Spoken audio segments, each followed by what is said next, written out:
Overcast and 53 degrees here in New Jersey. Jets and Texans set to kick off, and here's Lisa Salter. Hey, Mike. Well, the Jets offense has scored just one touchdown in their last 34 possessions. And heading into Week 5, Mark Sanchez had the lowest pass completion percentage of any quarterback in the league at just over 49%. But despite Tim Tebow waiting in the wings, Rex Ryan says Sanchez is his quarterback. I asked Ryan what he said to Sanchez personally so that he doesn't feel like he has to keep looking over his shoulder. And he said, all Mark has to do is look at me. It doesn't matter what anyone else thinks. Still, Sanchez knows that Tebow is there, and the Texans know that Tebow is there. They have prepared, maybe even over-prepared to see him tonight. Wade Phillips told us, we don't know how much we're going to see of him, but we probably spend about 30 to 40% of the time preparing for him. And like you said, Mike, Tim Tebow has only played 12% of the time for the Jets. That's the Tebow factor. People asking, we'll just wait and see how it plays out. Jets won the toss, defer the option in the second half. Schaub and the Texans offense will get it first. Nick Folk to kick it off for the Jets. And off we go from MetLife Stadium. Brendan Holiday, former NCAA sprint champion, runs up to get it just outside the goal line. And Holiday be brought down to 15, well covered by the Jets and Lex Hilliard, who was just signed this week. John, let's look at this Houston offense, the people with Matt Schaub. They've been around for a while, too. Yeah, and they're balanced. They can run the football as good as anyone in this league, and they can really throw it. Continuity is the key word. Look in that huddle. Myers, the center. Daniels, Schaub. They've been in this offense, Andre Johnson and Walter, a long time. They're able to make adjustments better than most teams. Opening drive starts from the 15, and Schaub to work to one of those players who's been around for a while. 10-year man out of Eastern Michigan, Kevin Walter, gain of about 8. So Matt Schaub took a vicious hit a couple of weeks ago, has come back, hasn't missed any time but a snap or two in that game against Denver. Always high in the completion percentage. 2 out of every 3 passes complete. Very few mistakes. Just the 1 interception in his first 125 attempts this year. Going on a quick count again, and it's play action, which they're so good at. And the tight end Owen Daniels has a lot of room. First down to the 38-yard line. LaRon Landry a tackle. That's back-to-back quick counts. Gary Kubiak is getting after the Jets with tempo. Right here is screen pass. Watch Owen Daniels slide across the formation. After the fake to Foster, it's a throwback screen, well executed. And Owen Daniels is the forgotten man, Mike. He led this Texan team in receptions last year. He can still get it done. Leads him already this year. That was his 20th catch of the season.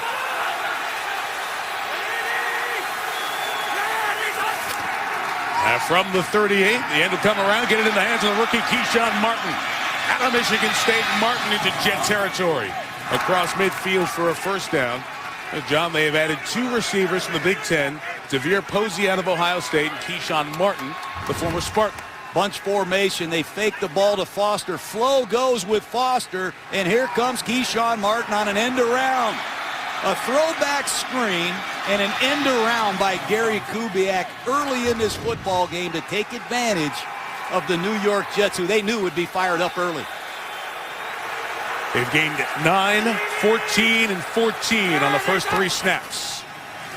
Jets defense reeling as Schaub throws incomplete, intended for Andre Johnson, who doesn't get to see Darrelle Revis as he normally does. Gets Antonio Cromartie. Let's look at this Jets defense and some of the names a little less familiar, especially up front. Yeah, and they play multiple fronts. That means they line up a lot of different ways.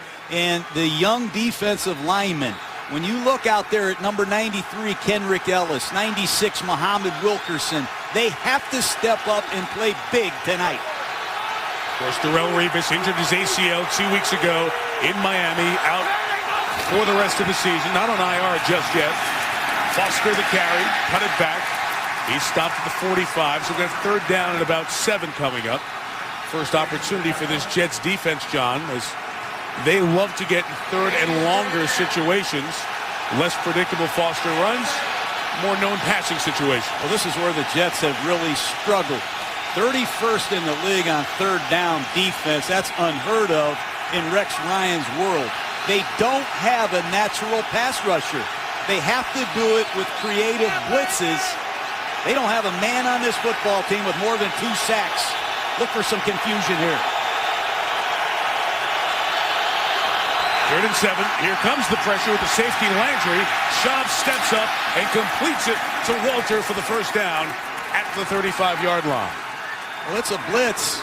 56, DeMario Davis is coming out one side. Texans pick it up. There's no pressure whatsoever. Foster does a nice job. Schaub steps up, easy completion. The New York Jets are struggling, stopping the run, and getting off the field on 3rd down. That's why they're struggling, Mike. It's hard to believe the Jets have allowed every other 3rd down to be converted. They've given up over 50% of 3rd down situations this year. Now, Ben Tate, the running back, the second running back for the Texans, is out with a toe injury. Justin Forsett is backing up Arian Foster, and he'll gain just a yard as he runs it over to the right. You know, when you look at this Houston Texan offensive line, they're playing a couple young guys on that right side, particularly at right tackle. Derek Newton, number 75, second-year man out of Arkansas State. Right guard Caldwell, 62. Both of these young men will be spelled tonight. They've been rotating 4 linemen at those 2 positions. Keep an eye on that. 2nd and 9, another quick count. Play action to Schaub, takes a shot. Wide open is Daniels, the tight end. Owen Daniels, a walking touchdown. Texans. That's Schaub, Gary Kubiak. They work together as well as any quarterback coach combination in football. They set that up all the way. Matt Schaub fakes the ball and comes out naked to his left. He had Andre Johnson or Owen Daniels, who ran a splendid double move on Cromartie. We'll try to get the replay. Watch the outside move on Cromartie, and Owen Daniels runs back to the post. Put that on a highlight reel. Great ball handling. The offensive line sold it. The Jets bought it. What a beautiful opening drive. Mike, they did it last week against the Titans as well. Shane Graham on for the extra point. A couple of touchdowns and a field goal in the first 5 games on the opening drive. They walk it down the field 85 yards. Schaub to Owen Daniels. 7-0 Texans. New York. Impressive opening drive from Matt Schaub and that Texans offense, and what has long been a staple of Gary Kubiak's offense, and here with the Texans, and something Rex Ryan's group could not stop. Play action pass. 2 of them, including a big one for the touchdown. Sanchez and the Jets in a 7-point hole as they get started. And Joe McKnight on the kick return. Mr. Alexander tackles him at the 13-yard line. We mentioned the play action being a staple of this Houston offense. The fake and then the time for Schaub. Look at the numbers he has put up since 2007, completing over 2/3 of his passes for over 6,000 yards. Nobody more lethal in the NFL. Yards per pass. They take big chunks, get big shots, like they did on that touchdown play to the tight end Daniels. Important that the Jets have success early on offense. Been a long time since this offense has scored.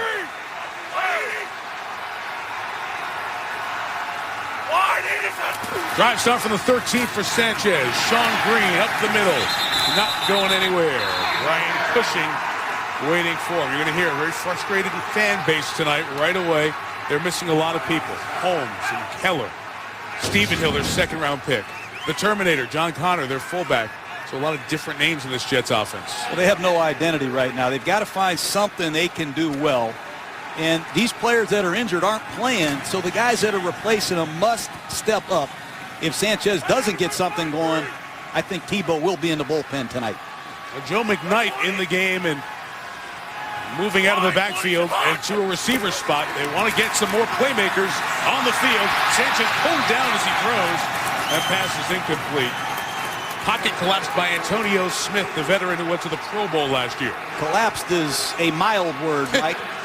Antonio Smith on your right side unloads. He beats Brandon Moore easily. Then he runs over Lex Hilliard. You play quarterback. The Jets have to pick it up on the offensive line. They've got 3 Pro Bowlers in there. But one thing that impresses me the most is the inside pass rush of the Texans. Antonio Smith and J.J. Watt in their dime package have been unloading on everybody this year. Took a long time to call this. Play clock running down on Sanchez. False start, delay a game, take your pick. Our referee tonight is Scott Green.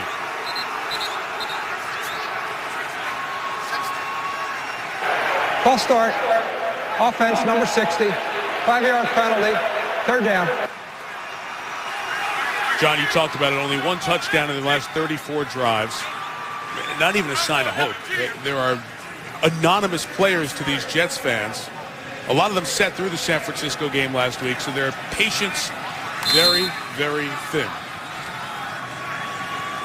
And undoubtedly, if they do not convert this 3rd and long, they'll let the Jets know right away. Run the extra offensive lineman to play almost a tight end in Jason Smith.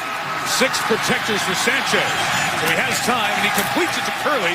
He'll be 2 yards shy of the first down as he was knocked out by Brian Cushing, and the Jets will be forced to punt. Well, it goes back to first down. They run the football. J.J. Watt beats right tackle Austin Howard for no gain.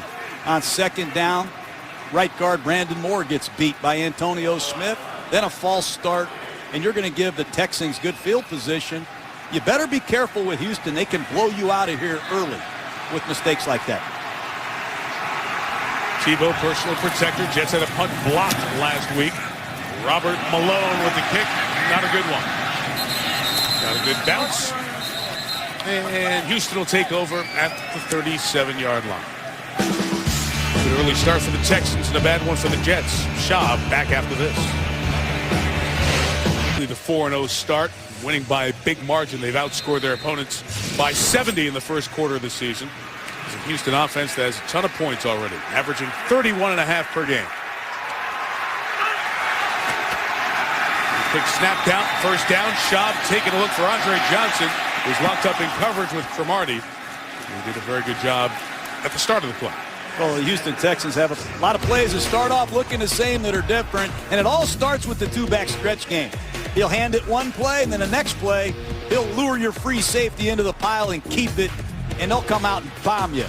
But the Houston Texans do a great job with plays that start off looking the same that are different, and Matt Schaub, great ball handler.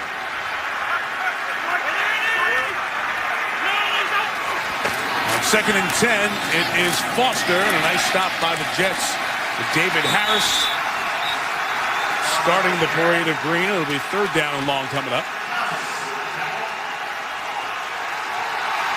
John, we talked about the Jets defense for a long time since Rex Ryan has been here. That's been the calling card of this team. Making big plays, creating confusion. With the offense struggling so much, they've got to do a good job to keep the Jets in the game. No question. And 3rd down, as we said earlier, has been their Achilles heel. This is a very specialized defense. A lot of secondary people out there. 26, Langster. Smith, 33. 6 defensive backs. 3rd and 8, delay a game.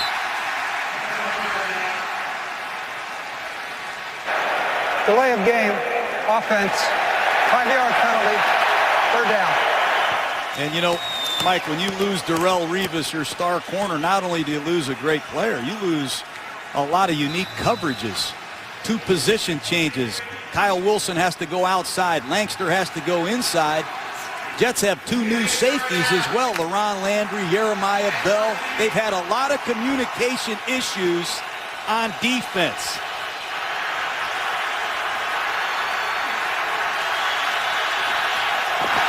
Third and 13, they rush 5. A screen set up for Foster. It wasn't going anywhere as David Harris was waiting. So 3 and out for the Jets, and Houston will punt it away.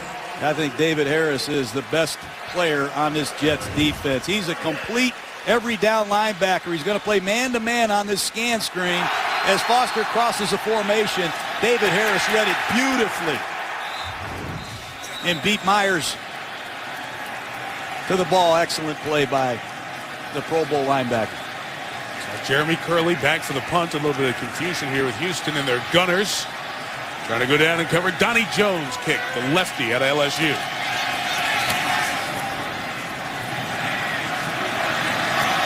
It was 41. Curley ran up to make a fair catch. So the Jets will get it for their 2nd possession at the 27-yard line. 6.5 gone by. 2nd drive for New York.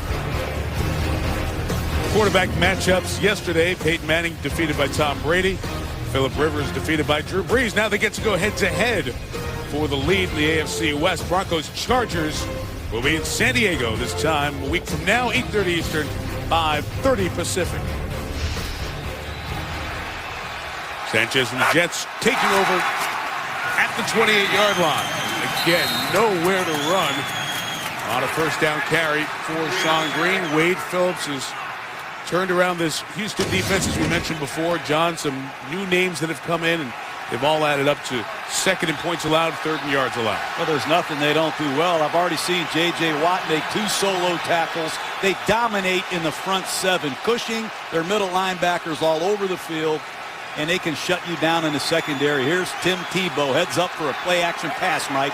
Tebow without Sanchez on the field. There you see what he's done so far this year in the first quarter of the season. Not much.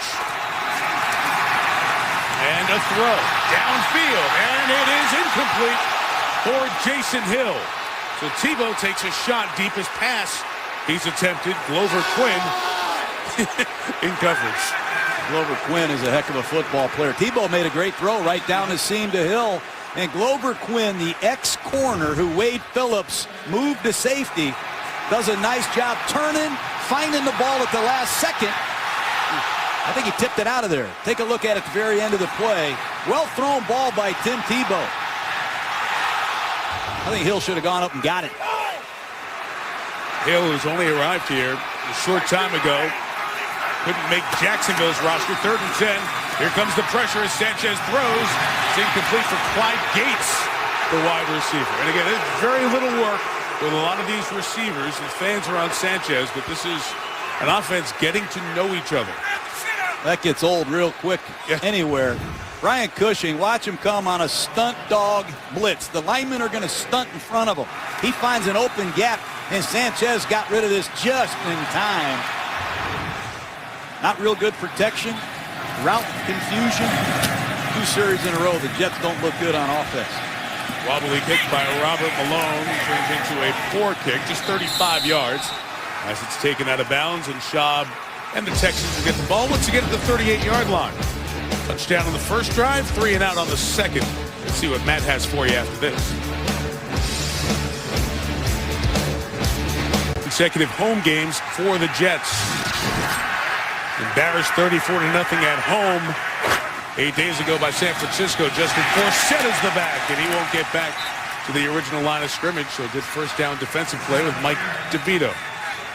And John, we mentioned the Darrelle Revis injury earlier. Antonio Cromartie draws the assignment against Andre Johnson. When we've seen Pro Bowler against Pro Bowler, Andre against Darrelle Revis, as is usual, Revis has done a blanket great job. I've seen Revis do this to everybody, though. And unfortunately, it doesn't look like Darrell's coming back. Nobody did it like Darrelle Revis, but Cromartie has to step up and be the star corner for the Jets now. And he's got some tough tasks, just as he does tonight with Andre. It's again, it's the reverse. Posey got it that time. He slipped, and Brian Thomas was waiting for him. And for the 3rd straight drive, Houston will face a 3rd and long. This will be 3rd and 13. That's what the Jets have to do, Mike. They've got to show that they can take a punch. They had a terrible opening drive on defense. They've fallen behind 7-0. They've got to get up off the mat and keep fighting. And that's what this defense has to do. They've got to carry this football team until their offense comes around. I'm impressed with the last 6 or 7 snaps from this Jet defense. Here's Cromartie. As you said, John, going with Andre Johnson wherever he goes. Man for man as Schaub climbs the pocket, goes for Johnson, and it's Cromartie with the interception. Right on cue. Antonio Cromartie has somewhat been rejuvenated with the absence of Revis. They've asked a lot more of him. They're going to let him play offense tonight. And he does an excellent job carrying Andre Johnson right down the seam and finding the ball.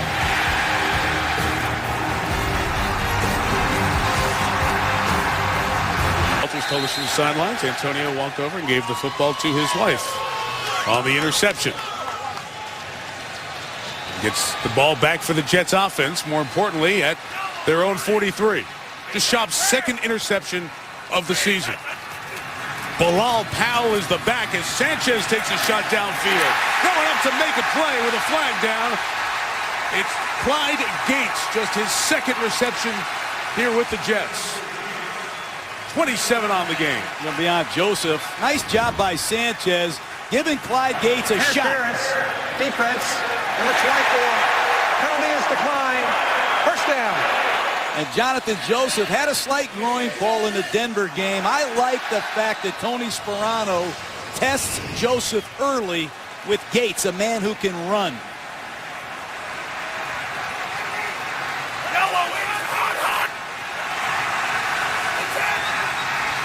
Cowell still the back from the 30. Here goes the second-year man out of Louisville for a gain about 2 yards. Pertree on the tackle along with Brady James. Tony Sperano is the offensive coordinator for the Jets. Of course, he was the former Miami Dolphins head coach. And Clyde Gates, who just made that last play, was a fourth-round pick of the Dolphins in 2011. So there have been a few acquisitions as the Jets have had injuries. Players Sperano's been familiar with. And Joe McKnight has just checked into the game at tailback, Mike. He's a back that gives the Jets speed, and they need to use it out of the backfield tonight. Here goes the former USC Trojan McKnight. He's only going to gain a yard. McKnight gained 2,200 yards at USC. Jets took him in the fourth round. He's been a special teamer, but really not a lot of productivity on the offensive side. As the talk is the offense too complex for him. But there are very few big speed playmaking guys, and many people are asking, can they get McKnight more on the field? Well, it'll be nice. He's been playing defensive back. They moved him over to defensive back last week. Played 2 snaps, blitzed. Here he is back at tailback. Hopefully he finds a home on this Jet offense. Jets' most experienced receiver with Sanchez, Jeremy Curley, bottom of the screen. Got a late break. Sanchez over the top for the tight end. Is it held on to? Yes! Jeff Cumberland. Touchdown, Jets. That's the kid Mark Sanchez has been telling us has been coming on. In Dustin Keller's absence, Cumberland has come alive as a go-to target. That time he goes straight down the seam. Mark Sanchez sees the single coverage. And when you have confidence in a big target, you give him a ball, he can go up and play. Nice work by Sanchez finding Jeff Cumberland over Glover Quinn. Good throw. Good throw. Wasn't exactly Jumbo Elliott tipping that ball in the air that Monday night famous comeback by the Jets, but Cumberland, a little acrobatics until he hangs on for his first National Football League touchdown. Nick Folk for the extra point. So what do we say? Can the defense get a spark going? They intercept Schaub as Antonio Cromartie makes the pick. And Tony Sperano fired up to get Cumberland his first NFL touchdown, and more importantly, a tie game. That's what you have to do. You got to keep playing. And a great quarterback brings out the best in whoever he plays with. Don't think Eli Manning hasn't played with a lot of different receivers, tight ends, and backs across the street. Mark Sanchez is in his 5th year. He practices hard. He prepares hard. And it's his job to give these young receivers and tight ends a chance tonight. I like what he did on that drive. Now, for the people who weren't with us on Monday Night Countdown, you talked about watching Sanchez, and he has not played well. But it's not an excuse for what's going on around him, the changing offense and all the injuries he's been dealing with also. Well, they haven't been able to run the ball either. Their running game is still in the shop right now. Injuries, the offensive line's got to pick it up. But I like the fact that the Jets have hung in there. They took a punch from the Texans. They came right back, tied the football game. That's a good sign. And you got to know, Sanchez is hearing all the Tebow conversation that's happening around him. It's not just this network. It's the newspapers in New York. It's questions every day for Rex Ryan in his press conference. What's your quarterback situation? And appealing to Sanchez and stepping up on that one drive to get the game time. I like what Sanchez told us, though. He's not worried about the Tebow music. He's going to do everything he can do to win football games, let everything else take care of itself. Trignan Holiday muffs the kickoff from the 2. Pushing the back flag will bring it back. As he's down to 17. So the Jets recovering it well. Nice hang time on it. It'll be a long field for Schaub and the Texans. Yeah, 31 KO made a obvious mistake there, pushing the back. That's going to put the Texans way backed up.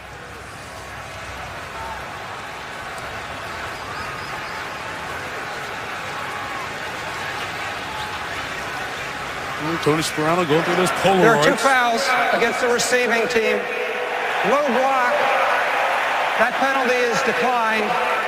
Illegal block in the back. Number 31. Half the distance to the goal. First down. Mark Sanchez had us laughing.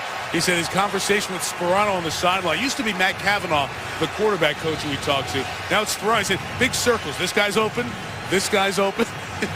Sanchez just wanted to say, hey, I'm almost on my back here. I can't get it to him. But they did on that drive. Excuse me, Mike. Take a look out there in the huddle. New right guard, Ben Jones, the rookie out of Georgia. And at right tackle, Ryan Harris. Gary Kubiak going to the bullpen early in a backed-up situation. Watch that right side. No first downs, last 2 drives for the Texans. Arian Foster will go left and gallop, and Foster with a safety back there. Landry turns him around, out to midfield, 46-yard run.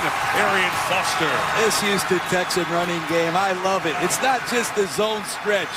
They have gap plays. They have draw plays. Here's an I formation lead play right to the left, and they split the New York Jets right behind left guard, number 74. Take a look at Wade Smith. And that's just good vision. Good open field elusiveness by a great back. And for a guy who is listed as a fullback but is more tight end than fullback, James Casey, a nice job with the isolation block on the linebacker Harris to spring Foster. After the 3rd longest run of Arian Foster's career, he comes left and no gain for the fourth-year man out of Tennessee. He was not drafted in the National Football League. Since 2010, he has done as much work as anybody, save Maurice Jones-Drew in the rushing yard category. Impressive numbers put up, byproduct of the good offense, a little chip on his shoulder for being undrafted, and a darn good talented back. Yeah, he wears that number 23, I think, because there were 23 backs drafted and he wasn't. And he's outrushed all 23 of them. The count, Schaub slides it underneath to Casey. And a gain of 5 for James out of Rice. And in college, Casey filled a lot of different roles. And a former baseball player as well, using those talents here in the NFL. Hey, look out in this Houston Texan huddle, Mike. They're playing 2 rookie wide receivers in key situations. 3rd-round pick, Devere Posey, number 11 out of Ohio State. I see Keyshawn Martin, number 82. 4th-rounder out of Michigan State. They're injecting some young receivers early in the season in key situations. Bunch formation with Martin isolated at the top. Timeout, Houston. The play was coming in late. You saw Schaub back out of the huddle. He was in trouble hearing as the play was coming in and the timeout taken with 1:55 left in the quarter. Let's take this moment to talk about Gary Kubiak and this Houston offense. Gary Kubiak was back in Denver. He was John Elway's backup quarterback. He's a high school star in the state of Texas as a player. And, man, do they have a lot of offense at their disposal here. You got to see his sideline sheet. I mean, it's a double-decker. And on that sideline sheet, he's got running plays, certainly passing plays, different situational plays. Home runs, red zone at the 5, the 10, the 15, the 20. He's got cover 2 beaters. He's got 46 Bear defense beaters. He's got plays for Andre Johnson. He's got 2-minute plays. Look at the size of that menu. I think he's got more plays on that thing than I've ever seen. But that's what continuity does for you. He's probably got some of Schaub's favorite plays. Incredible. Did you have that many plays? I think I did. Did you? I just didn't write him that big. It's another 3rd down, 3rd and 5.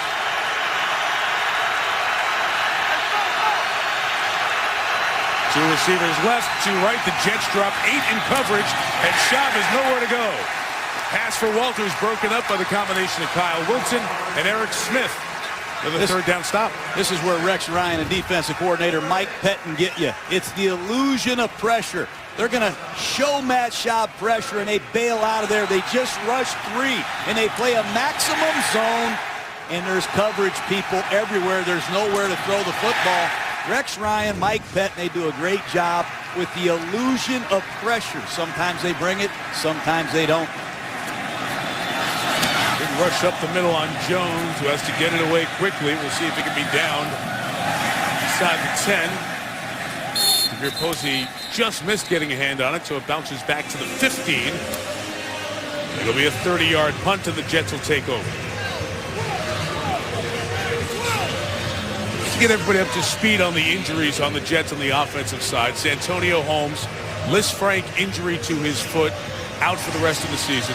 Dustin Keller, the tight end, he was working out a little bit before the game and on the opposite practice field when we saw the Jets on Saturday. They're hoping to get him back next week.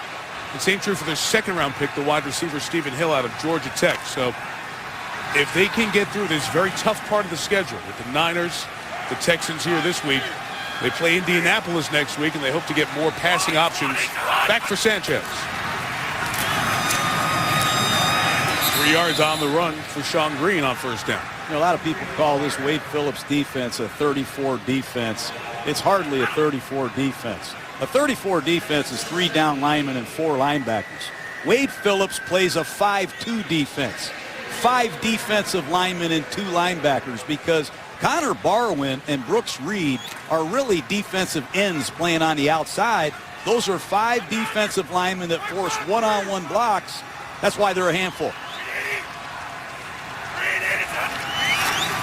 2nd and 7, second straight carry for Green. And it'll be 3rd and manageable for the Jets as Green gets into the 26-yard line. So if you're telling me that they're really playing with 5 up front, why does that make J.J. Watt so much more effective?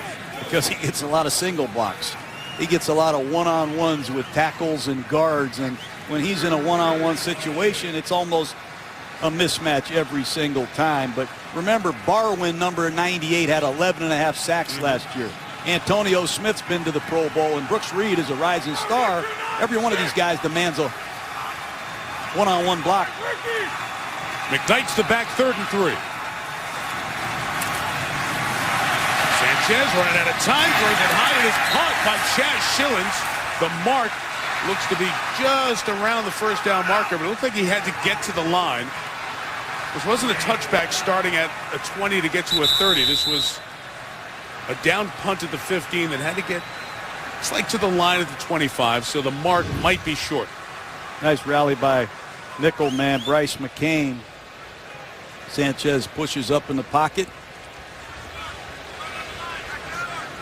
Schillens, 4 seasons with the Raiders, caught 72 balls with Oakland. All right, Coach, what do you want to do? A couple of chain links short? They're going to start the clock, so you'll have the end of the quarter to think about it. But I'm not giving you till the end of the quarter to think about it. Punt this is early in the game. He's going to punt it, I believe.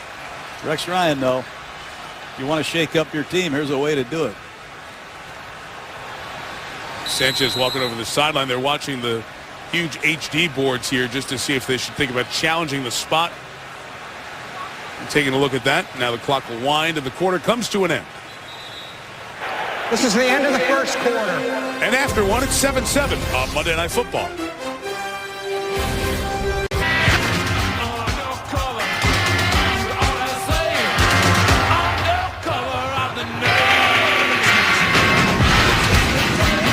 All even at 7, quarter number 2 in New Jersey. Mike Tirico, John Gruden, Lisa Salters on the sideline. Jets inches short. They bring out the punt team for 4th down. Keep an eye on Tim Tebow as the personal protector. I'm gone with the Tebow fake once. Picked up a 5-yard first down in Miami. They're inches short of the first down. And they do snap it right to Tebow, and they've got the first down at the 27-yard line. I love it. Anything goes with the New York Jets tonight. And this Tim Tebow just made a big play. He just takes the direct snap as the personal protector and drives it off the left side for a first down. Remember, he's a 255-pound, fired-up young man. And look at the personnel out there. It's not as though Houston wasn't expecting it. They have all their defensive base personnel out there, John. They still run over them to get the first down. And that's one of the wrinkles the Jets have talked about using during this year. It's the second time they've direct snapped it to Tebow and picked up a first down. The drive remains alive as Sanchez with a boot. Goes it low and incomplete for Connor Ruland, the tight end.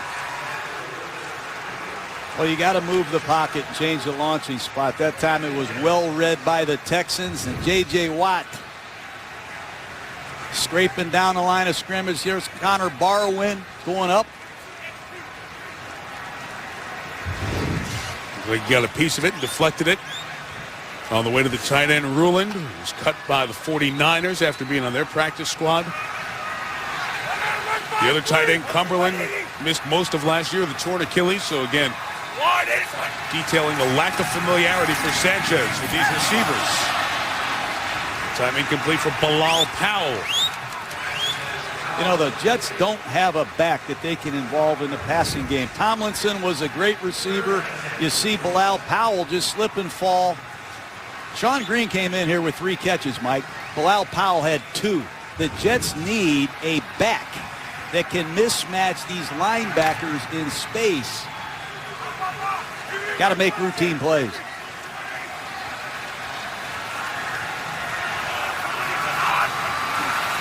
On 3rd and 10, Texans rush 4, and the pass is knocked down by Brooks Reed. That's just Bill Kohler, the defensive line coach, Mike. They use a lot of stunts and games on their defensive line. That time it was a trademark tackle in stunt. You'll see Reed come to the inside, bat the ball down. And that's something that every good pass rusher can do when he knows he's not going to get there. After the fake punt, the Jets go 3 plays and have to kick it away.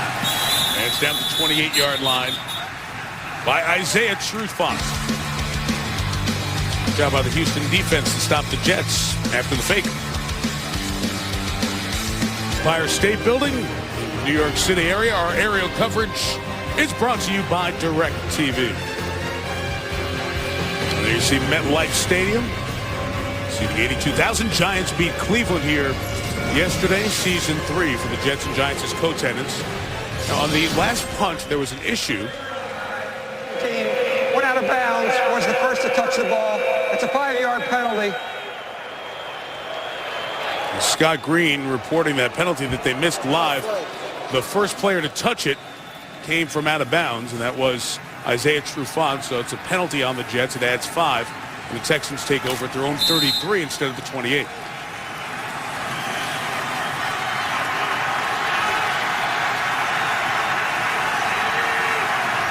Drive number 5 for the Texans.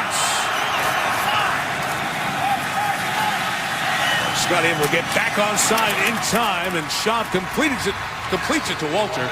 It's the Jets territory at the 49, first down. Nice job with the snap count. Good play action pass that time and protection. And Walter, veteran receiver, right out of this play action pass, throws his shoulders down. Good touch by Matt Schaub. Kevin Walter, kind of the unsung hero of this Texan football team. He does a lot of dirty work. One of the more respected Texans.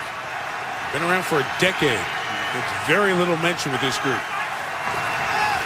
Number 49, play action for Schaub. Moved off the spot, just gets it to James Casey. And the fullback / tight end gets about 6 yards. You know, Antonio Cromartie has done a great job filling in for Andre Rivas, playing star coverage. That means you go cover their star receiver. He took Andre Johnson once, then he got him on a double move for the second time. There's nowhere for Schaub to go. Then he carried him with ease up the seam, whipped his head around and intercepted a pass. The Jets have been spoiled. They had 2 star corners. Now they've got 1. They're lucky to have Cromartie, and he's playing well tonight.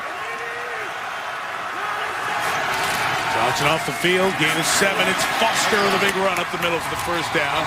They take it to the 34-yard line. They're not just running stretch plays. That time they run the one-back power play. They pull their right guard, and Arian Foster just follows his right guard, Antoine Caldwell, and there's nobody there. That's a bad run fit by this Jets defense, and they continue to give up big chunks of yardage on the ground, Mike. Let's think about last week, John. 245 yards rushing allowed to the 49ers.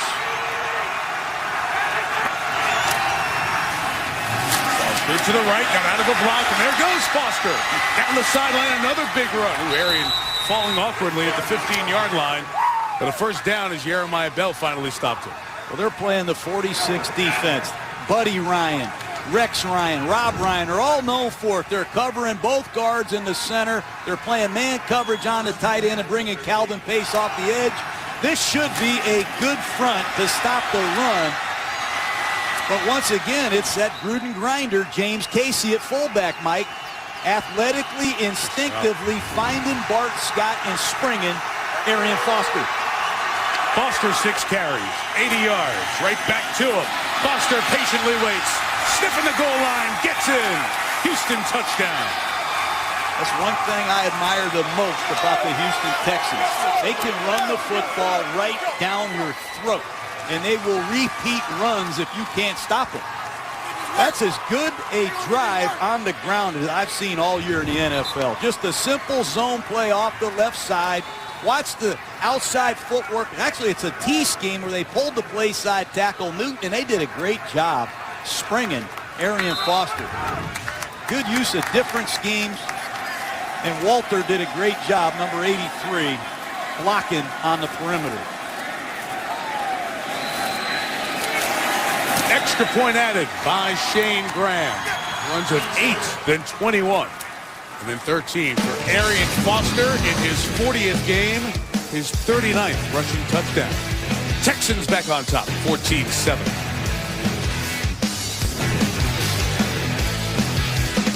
And the Houston offense scored a very impressive on their opening drive. After being stopped the next 3 drives, walked it down the field, and 3 successive runs. They picked up 52 yards on the ground there. Different kind of runs, too. They run angle blocks, power schemes, stretch schemes. That's why Coach Kubiak's sideline sheet is so big. It can run all kind of plays. Joe McKnight back for the Jets. Shane Graham's kickoff's going to be a short one. McKnight on the run to get it, but there's no blockers in front of him. He's going to slide to get it and just secure it. Back at the 14-yard line. Brian Brayman fell on him. Watch the backside blocking by these Texans. Watch the center, the right guard, and the right tackle just cut down these Jet defensive players. And it's just a thing of beauty. It's like a concert, a symphony on the backside, Mike. They do an excellent job. Play side, backside, and on the perimeter as receivers blocking for Arian Foster. There's Walter, number 83. He's done it a long time. And Gary Kubiak had receivers in Denver, Rod Smith and Ed McCaffrey, that blocked. They knocked people down for Terrell Davis and Mike Anderson, and he's done it for 10 years. He's an unsung hero here. All right, 2 things here. First off, as Brayman hit McKnight on the return, they gave him a personal foul, so it's 15 yards, so it takes it out to the 29. You see Sanchez walking off. Tebow in at quarterback for the Jets. Faked it to Bilal Powell, and it's a Tebow run for 3 to the 32-yard line. Glover Quinn comes up from the safety spot to cap off the hit. I'd like to see Tim Tebow get a series, get in the flow of the game a little bit. He never really knows when he's coming and going. I never get the feeling that he's loose or warmed up, and they're going to stay with him. Get him in the flow of the game. Let him get hit in the mouth. That's when he's his best, when he's sweating and playing a little bit.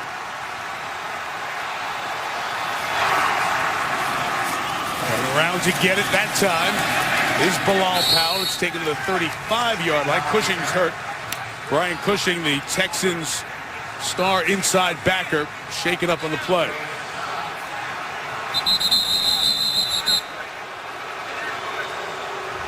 The Jet fans are booing. They're booing as Sanchez comes back on the field and Tebow comes off. Not necessarily because Cushing is down and hurt. Brian Cushing, team MVP last year on the defensive side. Medical staff looking at him. The left leg, the knee area of Brian Cushing. You mentioned before, he's Mark Sanchez's former teammate. They were roommates at USC. You see Matt Slauson coming in, chopping him there. Hate to see that. Scary. That was an ugly fall there. Walked off unaided by the trainers, but it certainly doesn't indicate anything. Sanchez back in. 3rd and 4 pass is complete to Jeremy Curley, but he's marked shy of the first down. So it'll be 4th and inches again. Kareem Jackson made the play. And the punting unit with Tebow probably coming back out for the Jets. You know, Kareem Jackson has really come on here, Mike. 3rd-year corner, former first-round draft choice. He sees Curley in motion. Watch him pull the trigger and drive on this throw in the flat. That's a nice play. Might Rex Ryan fake another one here, Mike? I see Tebow over there in the huddle with Mike Westhoff, the special teams coach. If anybody has a play for this situation, it's Mike Westhoff. He's done it well and done it for a long time. Final year as a Jets coach, going to retire after this year. Dozen years with the Jets. Long career before that with Miami. You see, just less than a foot short. He's got pass plays for Tebow. He's got it all in this situation. Looks like he's going to leave his offense out there and go for it on fourth down. But with Sanchez out there, not Tebow. You know, they've got a new fullback here, Mike. Lex Hilliard just got here. He's been here for about a week. Number 36. He's filling in for John Connor, who's hurt. Critical position, fullback in a short yardage down.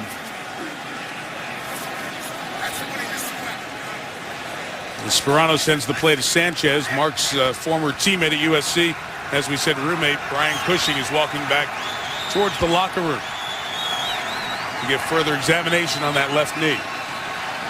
Coming back home, he grew up 15 minutes from here. So looked forward to it, and you see a very disappointed look on his face.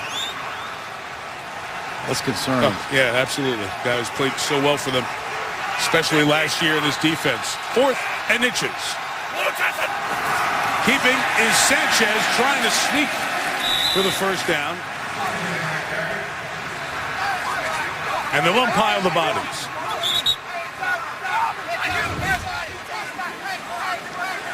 It's the quarterback wedge sneak. Everybody steps with their inside foot, and they wedge block it.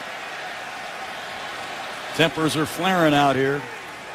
Yeah, at the bottom of that pile, they're pushing for the spot there. And as they unpiled, players with a lot of pushing, so it's spotted, and they'll have to come measure. It's spotted just at the front edge of the 39-yard line you see there, so it'll be very, very close.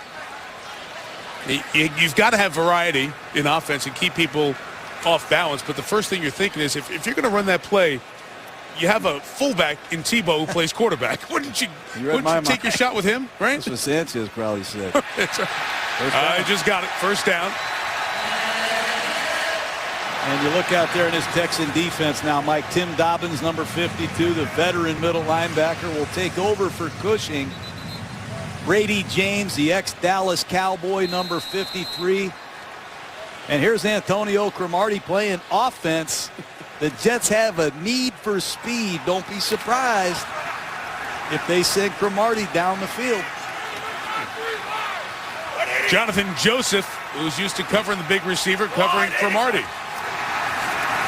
And Sanchez looking that way. Throwing it away. Cromartie breaks free. Cromartie! Did he get the second foot down? No. He caught it, went to the ground with it, but it was drifting out of bounds and incomplete. Cromartie was not caught a ball since 2002 in high school in Florida. Well, he played 5 snaps last year. Just a double move. He's going to just stutter and take off. And he has that long stride and great speed. Almost got it in. Trying to drag the feet. One in, one out. If I'm the Texans, I've seen a fake punt. I've seen Tebow run the read option. Now Cromartie, be alert for some more trickery. So second down, and Sanchez comes left side, trying to back shoulder throw. Incomplete for Cumberland, the tight end, covered by Danielle Manning. Jets sideline. Wanted a flag, but none thrown. Well, that's one of Mark Sanchez's favorite play. They call it sluggo seam here, and the initial read is a slant and go to Cumberland. And Danielle Manning, the ex-Chicago Bear, I don't know. I probably would have given a flag to Manning there. But it was obvious man-to-man coverage, and that's what Danielle Manning has been able to do, go cover detached tight ends that are gifted receivers.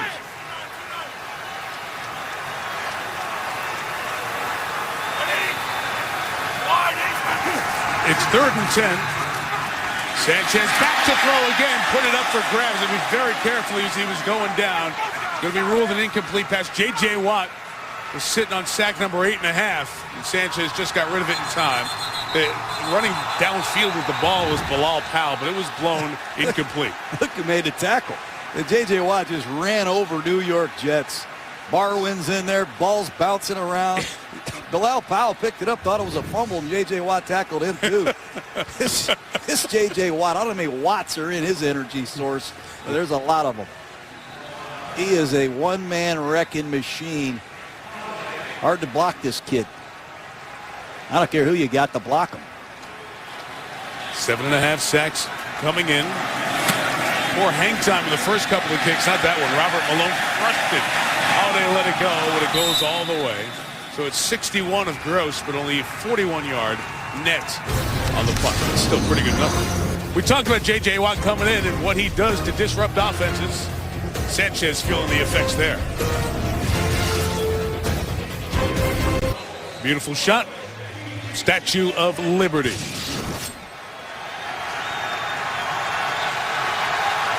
Here in New Jersey, not too many miles away, 8.5 left in the half. Texans scored in their last drive, keeping it on the ground. 7-point lead. And the 2 undefeateds in the NFL. Arian Foster with good numbers so far. Gains almost 4. So the Jets are trying anything, including putting a cornerback at wide receiver, but the quarterback didn't help his own cause. Well, you're going to get very few opportunities. You get a guy wide open deep, you got to make the throw. And Mark Sanchez has to keep the ball on the playing field and give Cromartie a chance to play it. When you get guys open deep, those are the throws you have to hit. Credit Tony Sperano for taking some shots and using whoever's up tonight.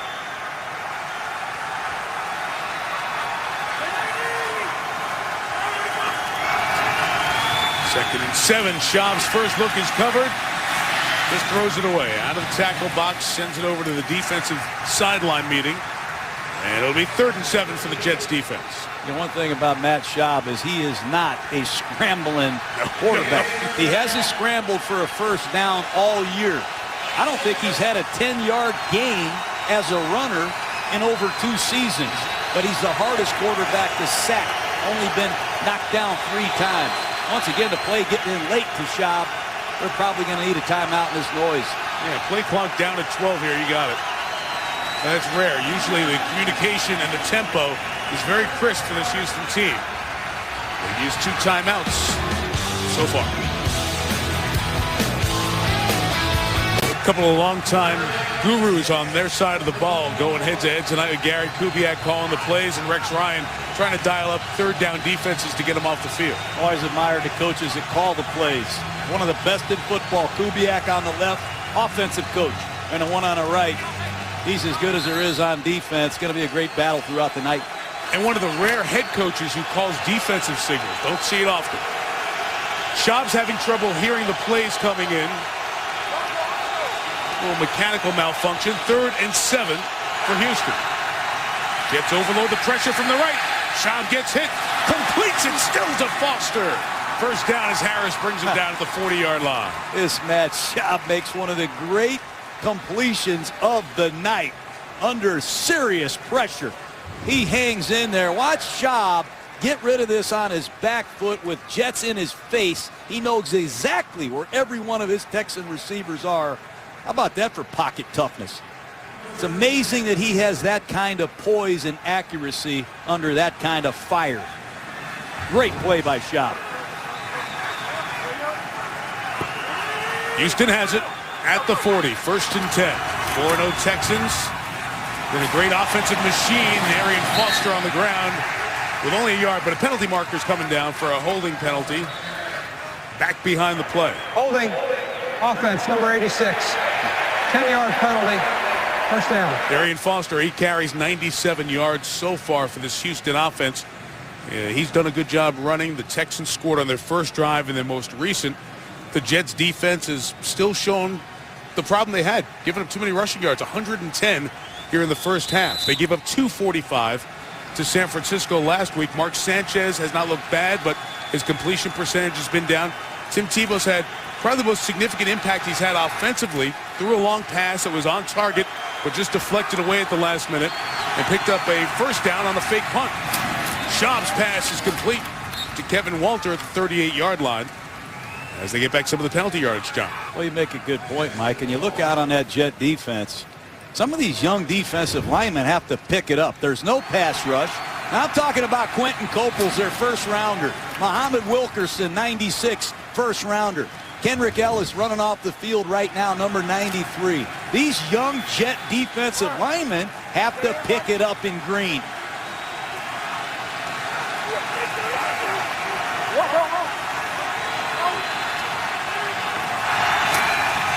Second and 11, back to their staple, the play action to the tight end underneath it, Owen Daniels, right to stick. So they're facing 1st and 20 after a holding penalty, and in 2 snaps of the finger, first down Houston at midfield.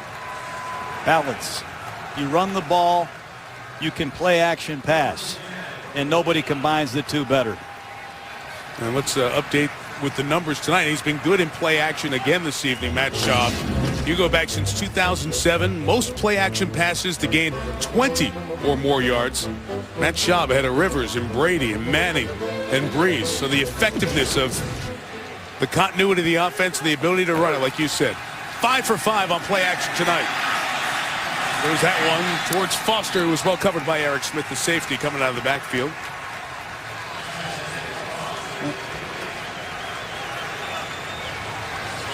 Garrett McIntyre got in there. He's a player, John, who's actually made some sort of an impact pushing the pocket and getting to the passer a little bit for the Jets. Well, McIntyre's a great story. 27 years old, played in the Arena Football League, Canadian Football Leagues, sat out a year, suspended by the league. Heck, he's their best pass rusher, most productive.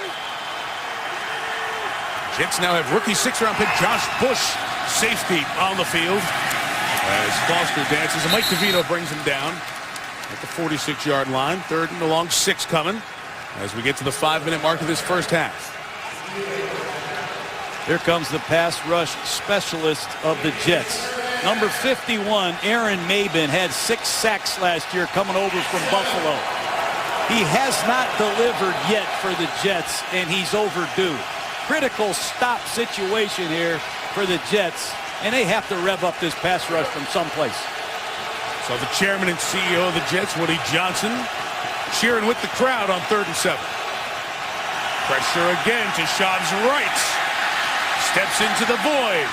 Throws incomplete. Good coverage behind the pressure. They'll bring up 4th down. Kyle Wilson, Eric Smith on the coverage. Overload field pressure. These Jets have blitzes that come from the wide side of the field, the short side of the field. That time Rex Ryan brought it from the wide side. Schaub does a nice job eluding it. He steps up, veers to his right, but good coverage down the field by this Jet defense. Important get off. Donnie Jones will try to give the struggling Jets offense a long field to deal with. That is great. Killed it at the 7-yard line. They make it the 6. But J.J. Watt back on the field. We've talked about his impact, 7.5 sacks in his second year. John Brinkus, our sports science guys, did the numbers. Real quick, it's the 3-cone test. He's 40 pounds lighter than Clay Matthews, but the time is about the same. 40 pounds heavier, I should say, than Clay Matthews. Now, John talked about knocking down passes. Massive 11 1/8 inch hands, bigger than Gronk. So add that to his 37-inch vertical leap. It's Derrick Rose type hops. You know what that means? He can get up with the hands and the leap above the rim by 1.5 feet if we were playing basketball. That's why he knocks down so many passes by quarterbacks. Sean Green with the tackle on the gain of 4, and shows what he's done tonight. Let's check in on J.J. Watt. Here he is from the backside, knifing down Sean Green. He gets off a double team and rejects another play side run. And there he is again, playing with his hands, great vision. Pass rush, good arm over, sack. How much production do you expect from an inside player? I've never seen production from an inside player like I've seen from J.J. Watt in 5 weeks.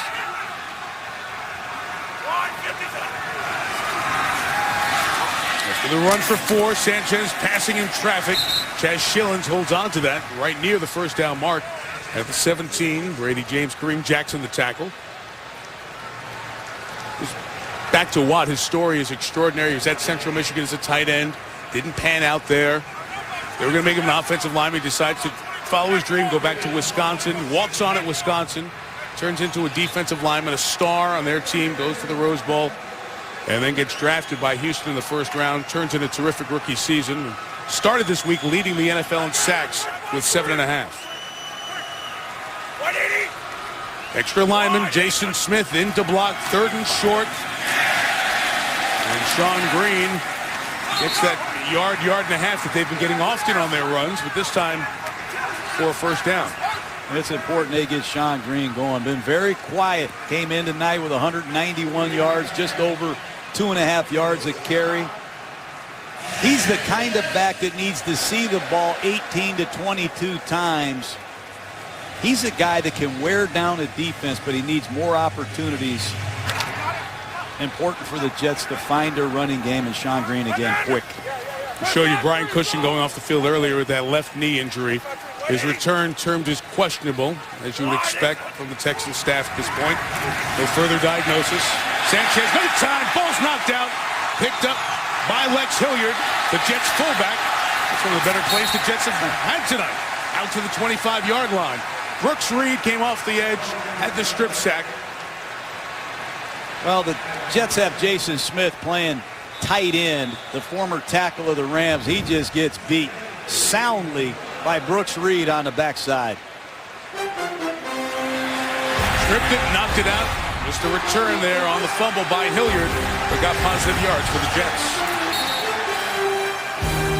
Chris Mortensen, Adam Schefter, Toyota halftime show coming up. Of the sounds from the field on Sunday, Drew Brees record-setting day, the injury update for RG3 down in D.C., and the baseball playoff highlights, which were not good for the team from D.C. earlier today. 2nd and 3. Jets full complement of timeouts.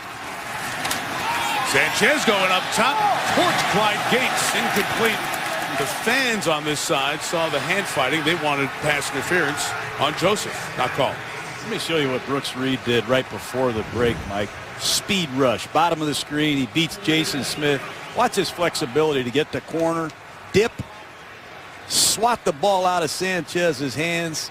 And if you're going to double team J.J. Watt or triple team him with a back, Brooks Reed will say, fine, I'll take that one-on-one.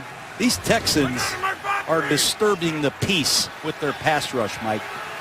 We saw Clyde Gates running off the field, hanging that left hand low. Injured on the play. 3rd down, Sanchez able to complete for the first down to Chaz Schillings. What you have to be able to do against one-on-one coverage is throw the quick game and win with sharp slant patterns. That time a well-protected down by the offensive line, and Schillings wins on the slant. Good accurate throw.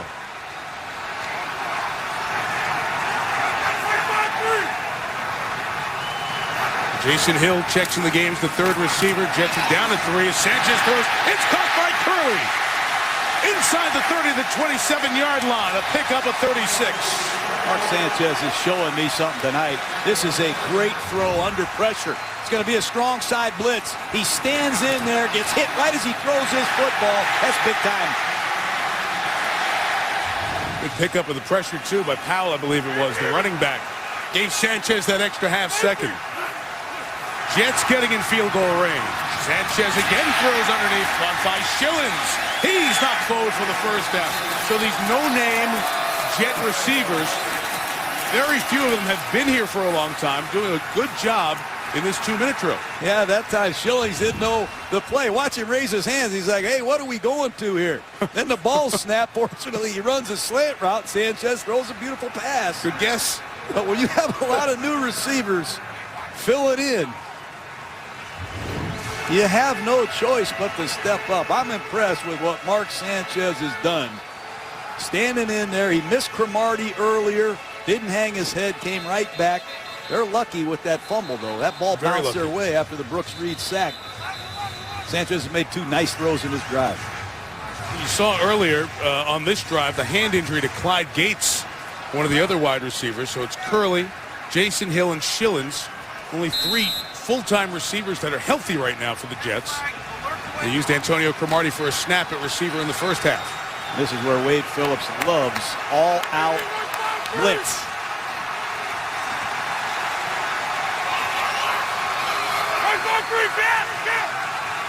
Sanchez adjusts the play. Jets in the red zone. Bilal Powell with the run. Gets it to the 12. Again, Jets 2 timeouts. 42 seconds. Turning clock. 2nd down coming up. Fans getting restless, but still okay time-wise here. Sanchez, quick throw deflected and intercepted. It's Bryce McCain McCain. McCain's got a convoy down the sideline. What a game-changing play this is. McCain off to the races. Pound chasing. Inside the 10, he's brought down at the 9-yard line. It was J.J. Watt, I believe, who got the first hand on it, and a big turn of events late here in the second quarter. All-out blitz. Wade Phillips has no fear. Brings the jailbreak blitz. McCain squats on a route, and they're gone.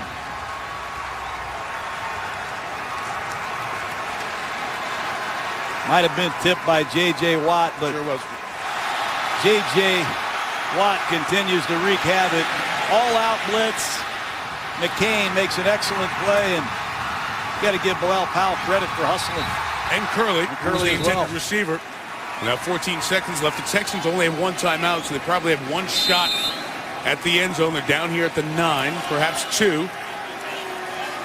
But a huge red zone turnover by the Jets. At worst, going in to make it 14-10 at the half. 86 yards on the return by McCain. Gives Schaub a great opportunity. Matt pressured. Picks it up and gets rid of it. Incomplete. Down to 9 seconds left. Well, let's take a look at it. You're going to see Sanchez get rid of the ball, and J.J. Watt is going to tip it.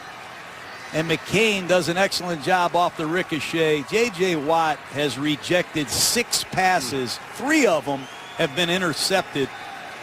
That's an amazing stat. 6 batted balls, and 3 of them resulting in Texan interceptions. Second and goal, 9 seconds left. Johnson comes over here to join Foster. They put 4 receivers left. Schaub's got to watch the clock, and now he throws it away out of the back of the end zone with 2 seconds left in time for a field goal. So it's a good job by the Jets defense in those 2 plays to limit the damage to, at worst, a field goal. Here comes Shane Graham. He's been around, Mike. Jet fans know him as the guy who, with Cincinnati, missed a couple of big field goals for the Bengals in that playoff game to 2009, kicking for his 8th team. Most of his years with Cincinnati, 7 of his 11 seasons. 27-yarder to end the half. And Graham knocks it through. So it looked like the Jets were going to narrow it down to 4. Instead, the Watt deflection, the McCain interception. 10-point lead for the Texans. Jets get the ball to start the third. And here's Chris with the Toyota Halftime Show. Boomer. With Atlanta as the only undefeated teams in the NFL, leading the Jets 17-7. We're set for the start of the third quarter. We're at a 52-degree cool night, MetLife Stadium. Mike Tirico, John Gruden, Lisa Salters on the sideline. The Jets gave up so many rushing yards, 245 against San Francisco. Arian Foster closing in on 100 yards early here. Part of this complete Texans team that we saw on display in the first half. Yeah, I agree. It has been complete, and they have run the ball very well against the New York Jets. And it started in a backed-up situation. Foster slammed it off the left side, made a great move in the open air, and had a 50-yard gain. And then it was a beautiful down block by the tight end, Dwayne Brown. Wade Smith pull. He picks up a block on the edge from James Casey, and it's a walk-in touchdown for Arian Foster. The running game is hot. And off of the running game, you get the bootlegs. They fake it to 4 set, and Owen Daniels runs a beautiful corner post, touchdown, wide open. And when the Texans are on defense, we said it coming in here, it's going to be a lot of J.J. Watt. He's been disruptive. He's sacked the quarterback. He's ruined this game with this tip pass and Bryce McCain interception at the end of the first half. Offense, defense, and solid special teams. And the Texans are on their way to their 5th straight win. Jets going to have to try to find some offense in the second half. They'll get the ball first to start this third quarter. Mark Sanchez has made a couple of good plays, a good drive. That interception, a killer there at the end of the half for whatever conversation about should Sanchez be replaced by Tebow? What are you going to do to insert excitement on the offense? 1 snap of offense for Cromartie, 4 snaps for Tebow. Joe McKnight from a yard deep in the end zone. Brings it out. And as he's brought down, finally at the 26-yard line, Let's check in with Lisa Salters. Hey, Mike, well, I was just talking to Rex Ryan, and I said, but for the turnover, the offense really started to click on that last drive. How do you keep that going? And he said, you know what, we got to just keep mixing it up, keep them off balance, maybe mix in a little bit of no huddle. And he said, hopefully Lady Luck will finally start shining on the Jets. But he said, defensively, you know, we got to just quit giving them things. He said, we're playing really good defense, but when we make a mistake, they're making us pay. Mike? And you saw the end of the half. The Jets, instead of being within 4 or tied, are down 10.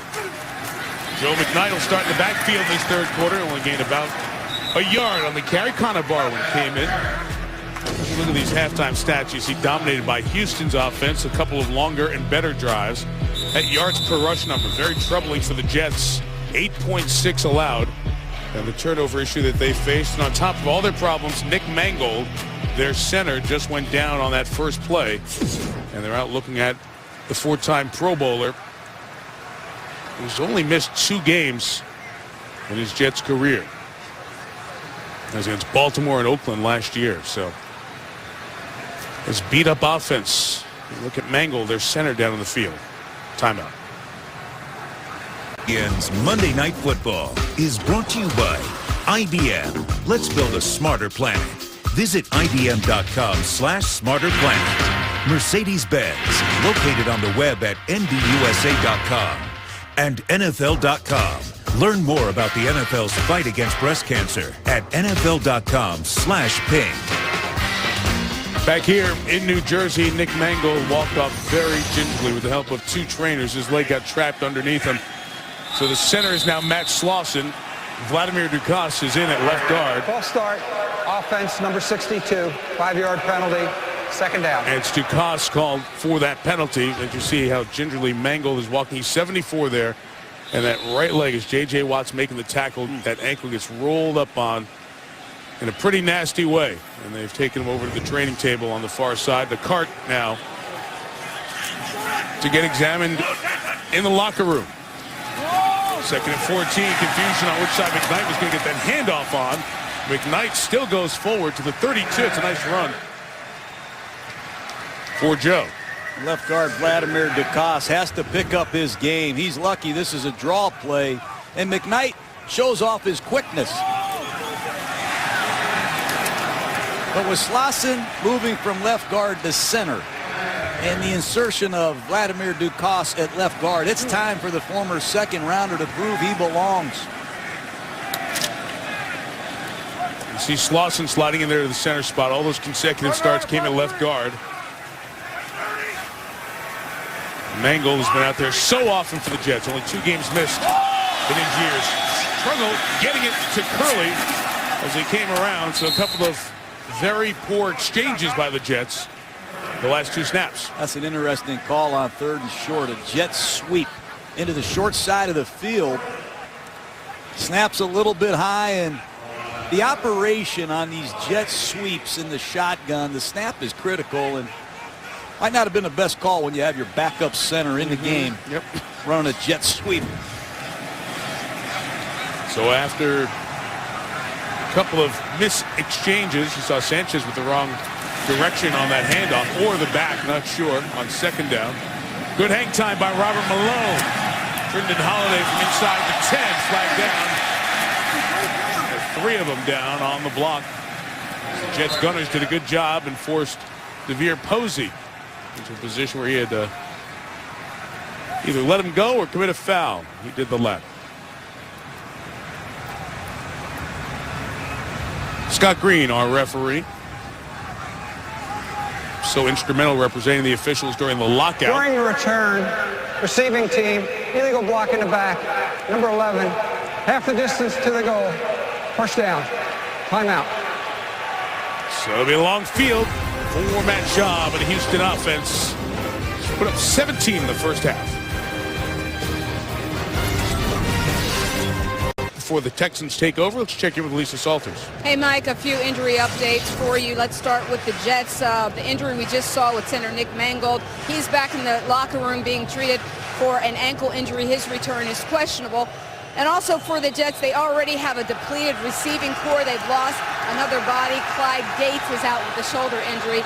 For the Texans, linebacker Brian Cushing, he had a left knee injury in the first half. He is also out, will not return. All right, none of those 3 injuries look like little tweaks. Let's hope that the MRIs and the exams turn out better than it looked on the field. Foster with the carry to the edge. Arian's going to get taken down just shy of 10. David Harrison, LaRon Landry on a tackle. John, I enjoyed the conversation about Arian Foster with Matt Schaub and with his terrific left tackle Dwayne Brown last night, because they talked about his pride, his workmanship, how he's such a good student of the game, desire to be a 3-down back. Everything you'd ever want in a running back, he's provided. And he's really good, too. He's a slasher, man. This guy's really come into his own. Complete back. Chance to join some very good company. Yards gained in the first 40. As we saw a moment ago, and he carries a couple yards shy of the first down. And it's nice to have a big back that can drive the ball off your own goal line. 2 good solid runs for just over 8 yards. Sets up a 3rd down and short, and that's just where Gary Kubiak loves to be. He's got a lot of offense at his disposal right now. He can run it again, and he has some nasty play-action passes.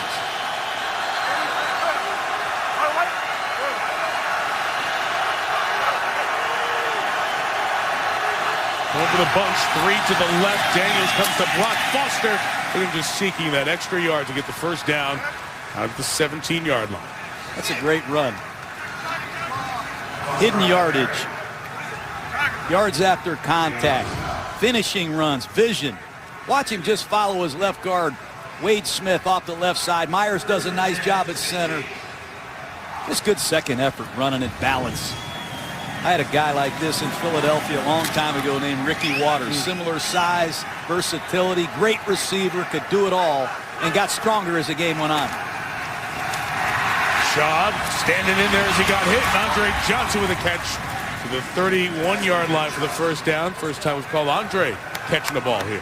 Andre's probably happy to get a ball here in New York or New Jersey. Play action pass off the right side. Linebackers will step up, and you're going to see Andre show up from right to left. Zone defense. Andre Johnson does a nice job finding the holes within the zone, and once again, Schaub is on time and accurate. It's a dominant player in the league, still a star, but not as dominant as he once was in his 10th year. Schaub throwing to Johnson, back-to-back, and that time he dropped it. With Cromartie there, Cromartie was begging for an offensive pass interference on Johnson, who didn't hang on.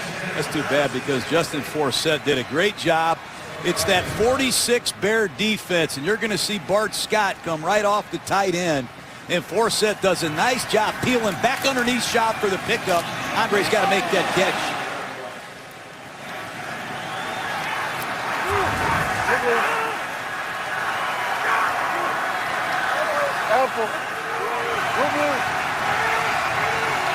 Forsett the lone back on 2nd and 10.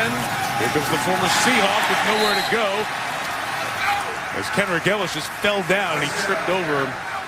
Garrett McIntyre got the cleanup. We talked about Andre Johnson, his once dominant status in the league, John. Only Marvin Harrison, if you take 5 seasons, minimum 80 games, had more receptions per game. Those are 1-2 in NFL history.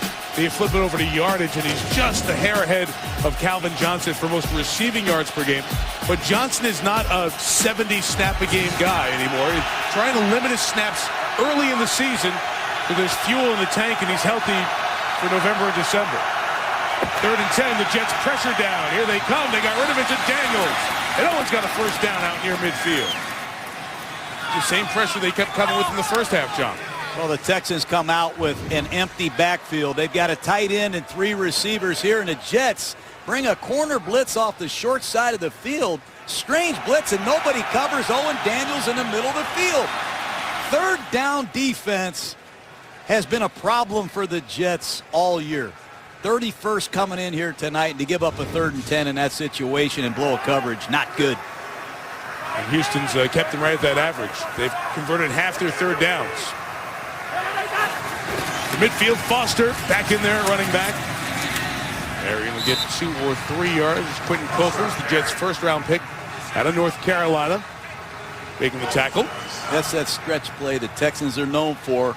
And everywhere you go, you say to these defensive coaches, how do you stop that stretch play? And Rex Ryan told us last night, we've got to get penetration on the play side. We have to disrupt the play side of this track that they love to run. And we got to stay up on the backside because the Texans love to cut you down. So far, they haven't been successful yet.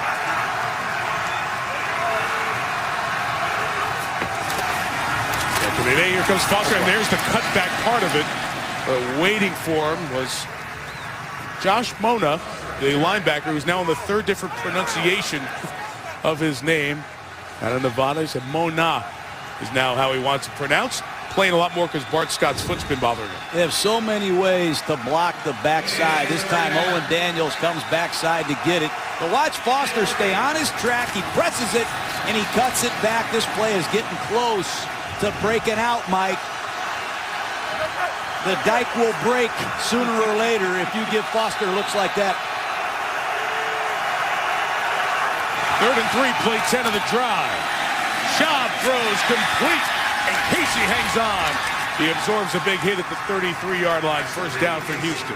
He's a grinder. This Casey plays fullback, tight end, H-back, bunch formation. They scatter in different directions in a nice little option route by James Casey. How many fullbacks can do what Casey's done in this Texan offense? He lines up in multiple formations. He creates a lot of confusion in opposing defenses. He can run block. He can run routes and catch the football. Again, Ben Tate's out tonight with a toe injury, so Justin Forsett is the backup for Arian Foster. And Forsett taking it to the left. And the Jenner lost his helmet. Bart Scott kept going to make the tackle at the 27. Gain of 5. One of the things I'm really impressed with Houston is the time of possession. They came in tonight averaging almost 36 minutes a game. That'll make your defense even better because I've never seen a defense give up a yard when they're on the sidelines. But this is one of those Houston Texan drives where the clock continues to tick. This is the 12th play already. And they've had a 6-minute advantage on the Jets here tonight.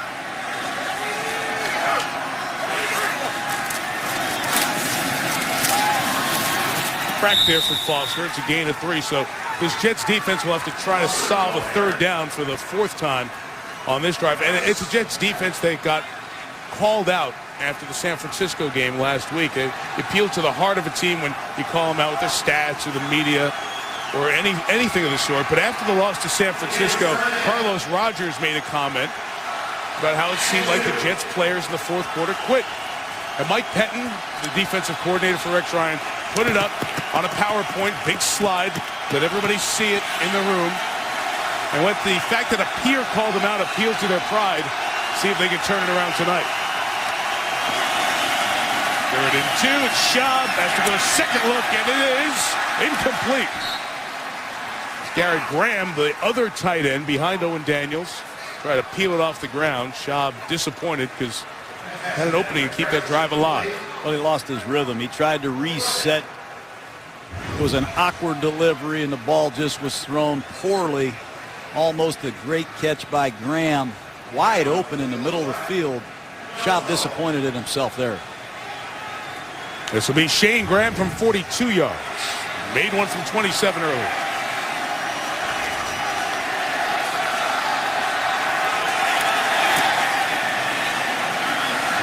Able to bang that one through, and the Houston Texans extend the lead to 13. It's a long drive. That's what this team does well. They took half the quarter. The Jets offense, as weak as it has been, it's a killer.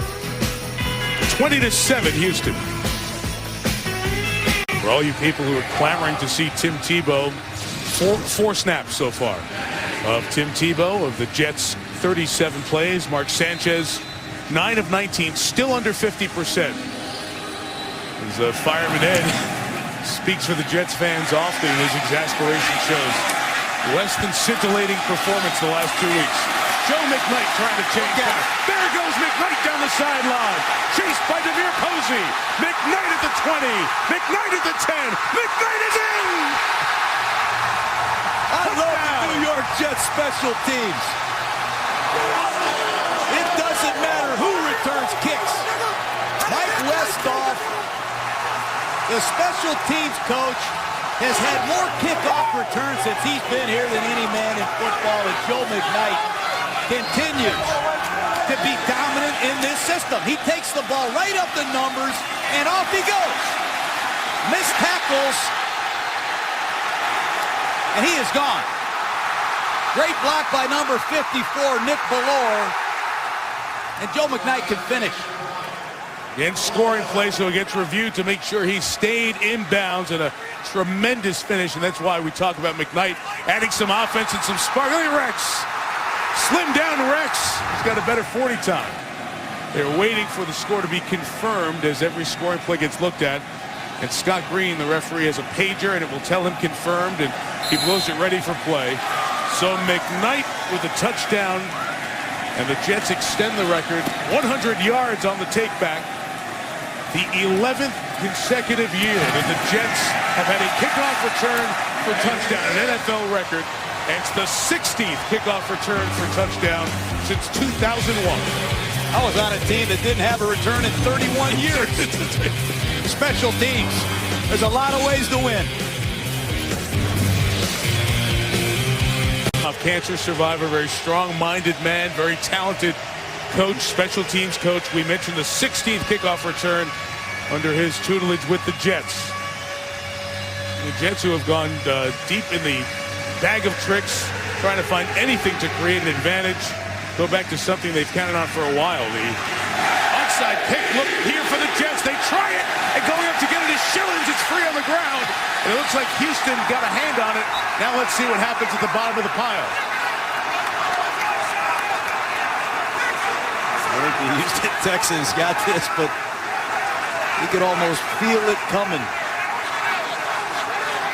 Still pulling off the bottom of the pile. We have not seen an official signal either way. You see the Jets retreating over there. Chaz Shillings, 85, had a chance to catch this ball. Watch it. Folk did a great job getting this ball up. And 85 Shillings is going to play it at a high point.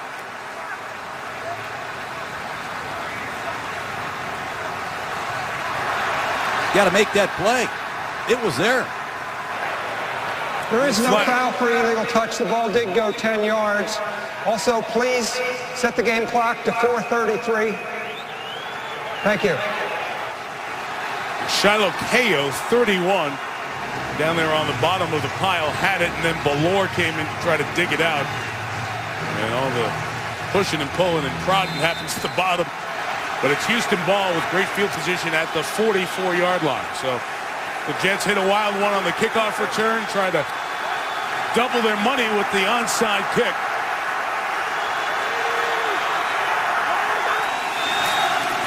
Shaw, play action. Set up the screen. Here is James Casey. Got a good block from his center, Chris Myers, and Casey inside the red zone to the 16-yard line, 30 on the game. That is a beautiful screen. You get the running game going. You get the play action passing game going. Why not fake it to Arian Foster and bring the Jets with you and run a screen back to number 86, James Casey. Well executed on the perimeter. Caldwell, Myers get good blocks. And Casey continues to show off his versatility. Jets struggling with their run defense and play action destroying them here tonight, as per usual with Schaub and his Texans offense. Arian Foster inside the 10, gets to the 7. So, as you mentioned, John, right from the start, this is a Jets team that lost 34-0. So you kind of got to throw them all on the table and go all in to try to beat an undefeated quality team. So they've gone to everything, 20-14. They've tried to capitalize on the momentum with an onside kick. The problem is when one of those gambles doesn't pay off, that's a good defense or a good offense. Your defense has to stop. No question about it, Mike.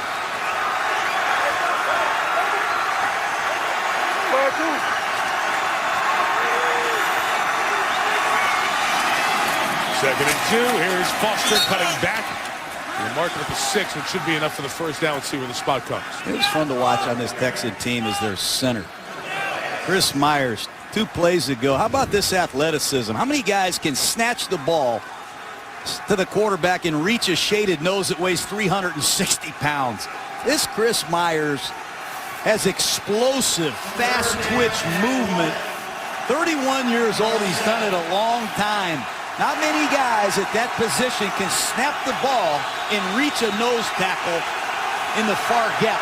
He does a great job week in and week out. They were just shy. It's 3rd and inches, and Foster seeking space. That spot close to the 5. Looks like that one for sure will be the first down. The headlines from the line judge running. And that time it's mano-a-mano right there. It's Myers against Kendrick Ellis in a one-on-one drive block situation, and they're going to hand the ball to Arian Foster right behind that block. See David Harris, he kind of peeked in that gap, filling it in that opening, and then just a little move by Foster got him out of there, got the first down. 1st and goal, Houston. Can the Jets defense come up with a big play? One-on-one to Andre. Foster slips and falls. No gain, 2nd and goal. Andre Johnson rarely gets one-on-one tight coverage in the scoring zone. For years, he has dominated every corner he's played. Quarterbacks just pick the ball up and throw it to the outside. It'll be interesting to see if the Texans get the same coverage and try Antonio Cromartie with Andre the Great. And awful quiet tonight. Just one catch. That was against the zone coverage. Cromartie has really stepped up, played well tonight. They're going to take another timeout. They are having a real problem with communication with the headsets. And Matt Schaub and Gary Kubiak are very frustrated by it. Once again, trying to get the play going. It's not going in. Schaub's not hearing it. 3rd time tonight, Houston's had to burn a timeout for that reason. Texans leading by 6. First timeout they've had to use in the second half, just like the 2 in the first half. Play call not being communicated. It's not a case of a mistake by Kubiak not being able to get it in. It's just a mechanical misfailure with the headset and the speaker in the helmet. 2nd and goal. It's play action. Schaub. First look is covered. Goes out of the back of the end zone. Well, Schaub saw what we saw. One-on-one coverage. Let's fake the ball to the tailback, eliminate the linebackers, and throw the ball to Andre Johnson. One-on-one coverage. That's about as good as it can get. Cromartie's played great tonight. I saw him last year take on Randy Moss. This year he's taken on Andre Johnson. He stepped his game up tonight. Big 3rd down. 3rd and goal. Johnson's with Walter, bottom of your screen. They'll run with Foster, trying to bounce it. Not going to get there, so the Jets defense stands up on 1st and goal. And the Texans are trying to extend the lead to 9 with a field goal attempt.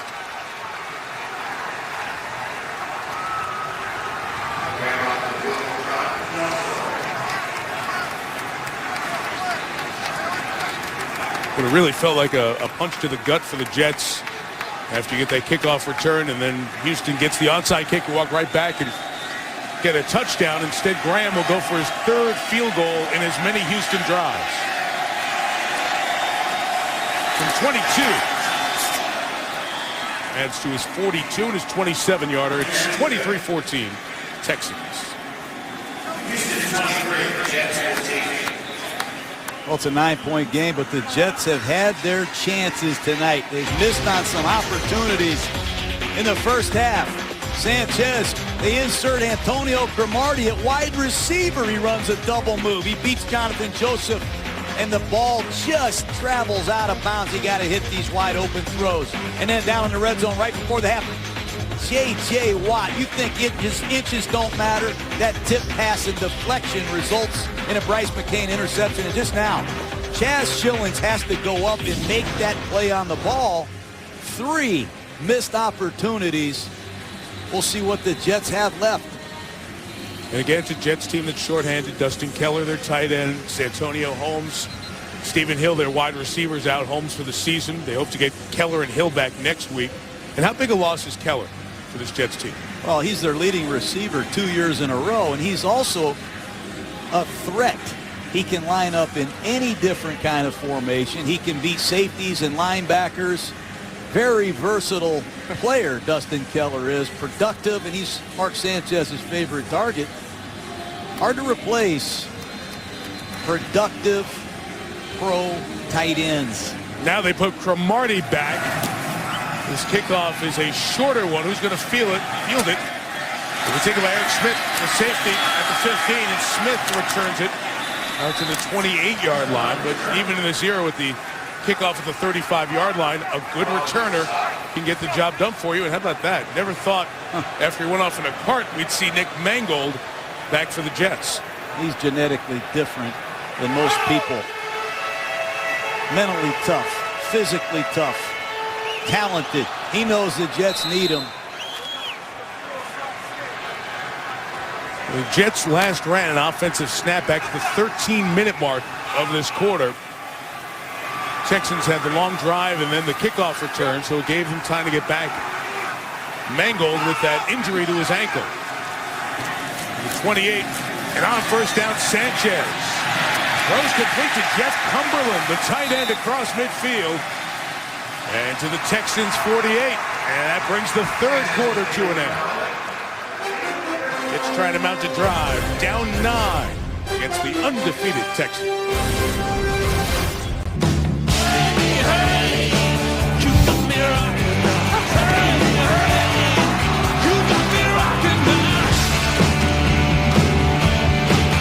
Green Bay and Baltimore are the next matchups for the Houston Texans. And those questioning the 4-0 start against Miami and Jacksonville and Denver and Tennessee. Tonight here against the Jets, we're learning more about the Texans, a team you'll see a lot over the next couple of months. Houston a quarter away from getting to 5-0. The Jets trying to get to 3-2. 9-point game as we start the fourth. Houston territory, handoff to Sean Green, as has been often in this game. Little gain. You run the ball at J.J. Watt, you're probably not going to gain very many yards. Again, second-year man J.J. Watt just snatches the right tackle, dislodges, and makes the tackle. Austin Howard has had his hands full all night.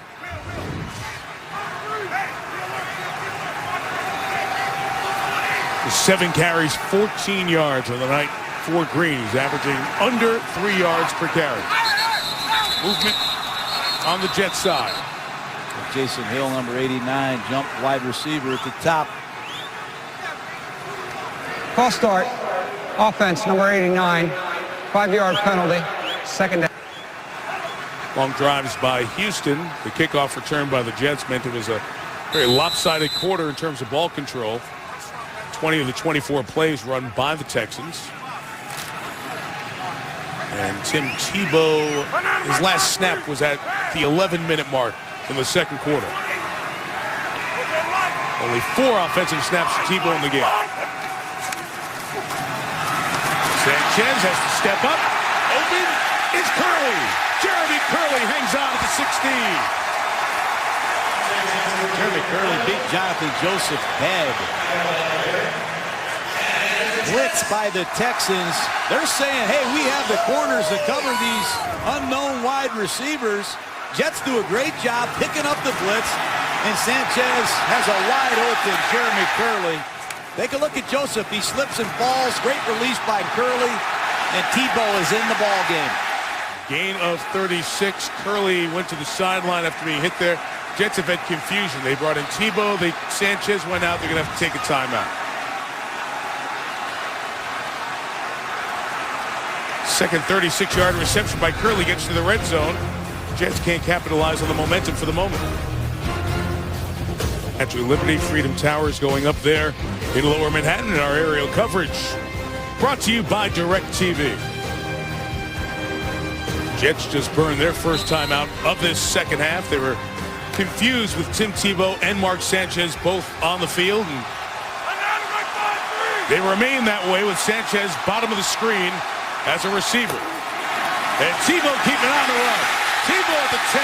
J.J. Watt spins him down at the 3. First down, Tebow. I've been waiting all night for this Tim Tebow. Little read option. Give it to him again.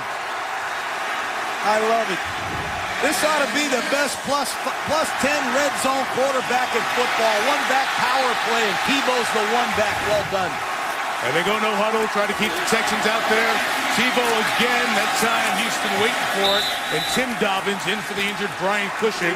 Hurt his knee in the first half, makes the tackle. And Tim Tebow, at the University of Florida and last year in Denver, most effective in the scoring zone. You can run direct snap shotgun plays with Tebow as the tailback. Off he goes to the crowd's dismay here. They have only had Tebow on the field for 3 consecutive plays once this year. The only 3 plays that he had in week 2. That was the 5th time he's been up for back-to-back plays. It's now 2nd and goal for Sanchez. And Mark throws deflected. J.J. Watt again. 2nd time tonight. 7th on the year. And Schillings was wide open in the back of the end zone. He's as productive as any cornerback in the National Football League. Bunch formation. I believe you're going to see Schillings show up right here wide open. And J.J. Watt, watch him jump up, time it perfectly. That was going to be an easy touchdown for the Jets. We showed you the math before of his leaping ability, his vertical, the size of his hands. He says, all I do is I watch the quarterback's arm. Sounds very simple. He's ready to cock and fire. I jump and block. 3rd and goal. Play clock running down. Extra lineman into block. Sanchez. End zone. Incomplete for Schillings. Blanketed by Kareem Jackson. Kareem Jackson dominating Schillings in that situation. Take a look at it. Schillings is going to work the end line on a little swirl route there. And I just think Kareem Jackson's come on, but Schillings, he hasn't been able to deliver as a pass receiver. There's receivers playing on this team who were unwanted and waived in Oakland and Jacksonville. Not exactly offensive juggernauts. Nick Folk to make it a 6-point game. 23-17. The Jets get the momentum as they go down the field. A couple of big completions, one with Curley. Tebow, a good show in the red zone, but they're stopped on that drive. 11th pick of the 2011 draft in his 2nd year, J.J. Watt came into the week leading in sacks in the NFL. He's a half sack behind that lead right now. But his impact on the game, 2 more passes knocked down, 7 for the year. John, the player who led that category last year, defensive lineman Greg Hardy from Carolina, had 10 for the whole season. Watt has 7 in almost 5 games. A huge impact. A few yards deep, Trendon Holiday going to take it out. And Holiday stopped in special teams coverage by Lex Hilliard. He's only been a Jet for a week back at the 11th. Watt's impact, you talked about it all week to us, how extraordinary it's been here in year 2. Well, they call him the milkman because he's from Wisconsin, and the milkman always delivers. But after studying him, he reminds me of Warren Sapp as an inside pass rusher. That's how productive he is. He's instinctive, he's smart, he's athletic, he plays with leverage. And Reggie White, as a defensive end, played this way. He had the ability to just dominate a game at the point of attack and run over you as a pass rusher. These are qualities that J.J. Watt has. He's a great young player. Put that on display again here tonight from the 11th. Shad just screening out. What a catch by Foster. He went up with the right hand and snatched it. It was floated over Muhammad Wilkerson. The flag. Take a look at the batted down ball. You're going to see a wide open receiver. Schillings in the end zone. It's going to be a slam dunk touchdown. And J.J. Watt says not tonight. And it's not just time in the jump. It's tremendous instincts and fast twitch athletic ability. 7 block passes in 5 games. 3 of them have been intercepted. Flag on that last play, an eligible man downfield. So that's a great catch by Foster. Negated as one of the linemen got just a little more than a yard. If you're within a yard, they'll let you get by without throwing a flag.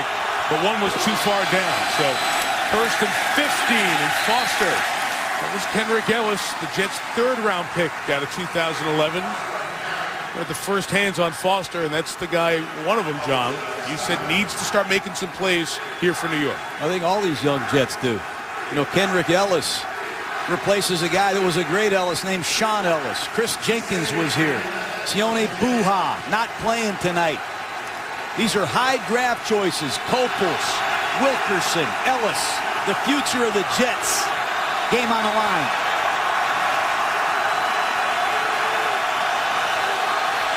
Comes pressure. It's picked up. Bart Scott can't get there. Nothing open for Shaw. He's looking. He's got a ton of time.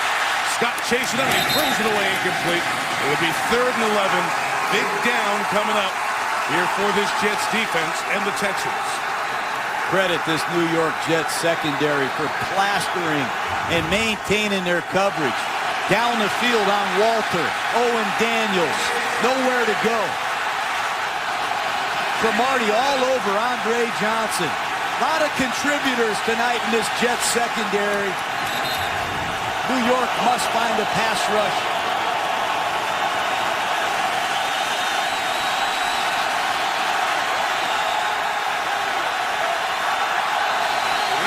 And they're going to run it with Foster. Good job to stop him. And force 4th down. Calvin Pace, the 10-year veteran, made the play. Really impressed with this New York Jet football team. Just an inside draw. Just good physical football. Wade Smith at left guard. Dwayne Brown at left tackle. At the point of attack, stunt by the Jets. Good defense by New York. Jeremy Curley back with a Donnie Jones punt. High, fair catch called for. The 7-yard kick as Curley got run into by his own man, Alan Ball. Knocking Jet, who was only here for a week, Aaron Berry, back into the return man. Well, for all their struggles, the Jets have a chance to take the lead. Under 10 minutes left. 23-17. They made a habit of digging out of big holes. The Chargers tried to come back in New Orleans and couldn't. We'll see those two teams at the top of the AFC West next Monday night, 8:30 Eastern from San Diego. Antonio Cromartie in the game on offense with the second snap tonight. It's a running play, and it's Sean Green breaking free for the first time. Dozen yards on the run and a first down for Green, who only had 14 rushing yards to that point. That's a good cutback run. Watch Sean Green start to his left, cut back to his right, and watch him finish this run. What a way to lower your pads and finish a run. Excellent job by Sean Green running over Glover Quinn. Jets talked throughout the offseason of getting back to being ground and pound. Let's be the best ground and pound team out there. Well, they haven't run it well thus far this year, and tonight only 19 carries for 57 yards. Sanchez spreads out. It's McKnight to take a little wildcat snap. Brooks Reed had him, lost him. Glover Quinn finished him. Loss of 9. Trickery. Direct snap. They're going to try to run a bunch crunch to the bunch side. And you're going to see wide receivers trying to block the edge, but they don't get Brooks Reed, number 58, who splits the tackle and Chaz Schillings at the point of attack. That's the second big play for Brooks Reed tonight. Second-year man out of Arizona. Officially, the loss is 8. Probably you kind of run those tricks and then go say Sanchez will get second at 18 with a blitz coming at you. They got a screen that beats a blitz, and there goes Sean Green. First down Jets at the 35-yard line. That's a great call by Tony Sperano. Got an all-out blitz. Here comes a screen pass. Mark Sanchez invites the blitz. Retreat, retreat. He sees Sean Green, and there's nobody left but Daniel Manning. He had to come from free safety to get there, but Sean Green is lowering the boom on Houston Texans. He's fresh. He's hungry. I'd give it to him again. The Jets have such confusion on offense right now. They got 12 guys in the huddle, then 10 as you watch Green finish this play. The play isn't in. The right personnel isn't in. The play clock's at 5, and they're going to have to take a timeout. That is the second time that poor execution of getting personnel and plays in there have forced the Jets to take a timeout. Down 6. What's up, Stuart Scott with you, Sports Center after the game. The GMC postgame report highlights and analysis of what has turned out to be a very competitive game. Best plays from Week 5 in the NFL, plus Orioles trying to even up their series with the Yankees at a game apiece. We'll have highlights that too, a close game. And Mike, I got my gloves on. It's a little cold out here. It is cool. It's one of those cool nights. Tim Tebow, no need for gloves or anything else, but Tim is in the game looking at the play sheet. They've got 20 plays on his sheet, a bit more on Mark Sanchez's wrist. He will throw the ball. He did earlier. It was incomplete from the 35. Running option, keeping option. Wrapped up and thrown down by Connor Barwin. Minimal gain. Talked about Tebow and how much of a Tebow package is there. There it is before the game. It's the entirety on the wrist there of Tebow. A lot of room left there for some more plays. It's under construction there in the white space. Well, they ran a speed option that time. Now it's 2nd and 9. Sanchez is back.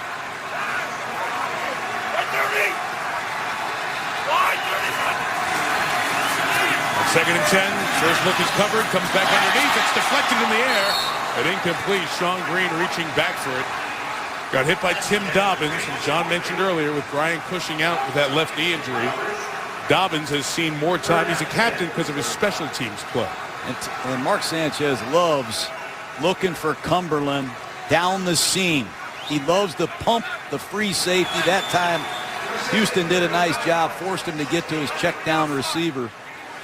And this is where the Jets have to be careful. The Houston Texans have 4 outstanding pass rushers. They're dominant inside. Barwin at the bottom of the screen, Reed at the top. The Jets again, 6 offensive linemen to protect. Sanchez climbs the puck. What a play by Watt. J.J. Watt reached out, brought him down. 8.5 sacks, likely out of field goal range. Best inside pass rusher in football. I agree with Wade Phillips. He is a Hall of Fame candidate. One-on-one with Brandon Moore. Beats him with speed to the outside. Wow. Man, can he close at the corner. Effort, intensity, all that, but rare athletic ability and stamina for a big man. 4th and 15. Tebow, the personal protector. It's a snap back to the punter, Malone. A fair car by Trendon Holiday at the 15 with 6:29 to go. I mentioned Watt now has the NFL sack lead with 8.5. Wade Phillips has coached NFL sack leaders like Reggie, who you talked about before. Bryce Popp had that great year in Buffalo in '95. Sean Merriman a decade later when Phillips was with the Chargers, and when he was the head coach of the Dallas Cowboys. DeMarcus Ware paced the league in sacks in 08 and 10. And J.J. Watt on that last snap took away the sack lead. 8.5 now. Clay Matthews got to 8 with his sack for Green Bay yesterday. Flag thrown. I think the Jets have too many defenders out there, and the snap was imminent. 12 men on defense. 5-yard penalty. Both sides of the ball, Jets have had trouble getting the proper people on the field. And it's Arian Foster time, just outside the 4-minute drill. This is where Arian Foster has closed teams out. Foster's run for 136 on the ground tonight. At a dozen, he's up to 148. He had 99 yards, he had 100 yards in the first half. That was the first time in his career he's had 100 yards rushing in a first half in his career. It's a power play to the left side, and the great football teams can throw the ball, but they can put you away with a running game. This time they pull the guard and backside tight end, Owen Daniels. Very well conceived running game. They can come at you a lot of different ways.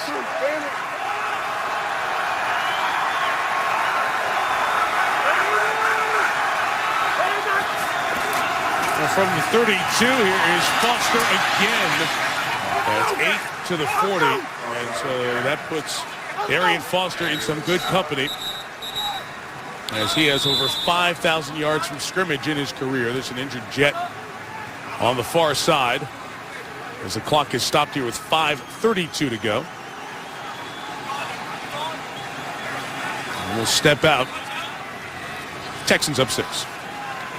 Foster, when undrafted, although a productive career out of Tennessee, didn't play much in his first year, but has really turned it on the last 3. The result, add tonight's numbers to the prior, and Arian Foster has reached 5,000 yards from scrimmage in 40 games. Only Edgerrin James and Eric Dickerson getting off to career starts like that in yards from scrimmage.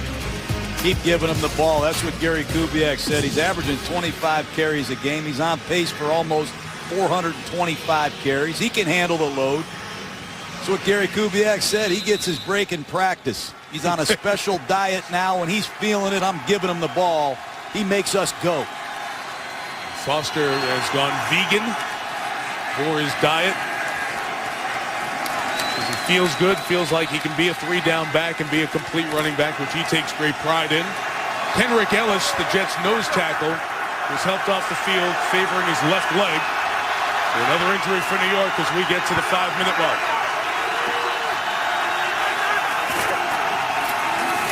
It's Foster, who's tripped up. Close to, but shy of the first down. We'll have a big 3rd down coming up. 3rd and short. 3rd down and 1, and you see Gary Kubiak dialing up running plays to the left. That's where Dwayne Brown is. Outstanding left tackle. That's where Wade Smith is. Veteran left guard.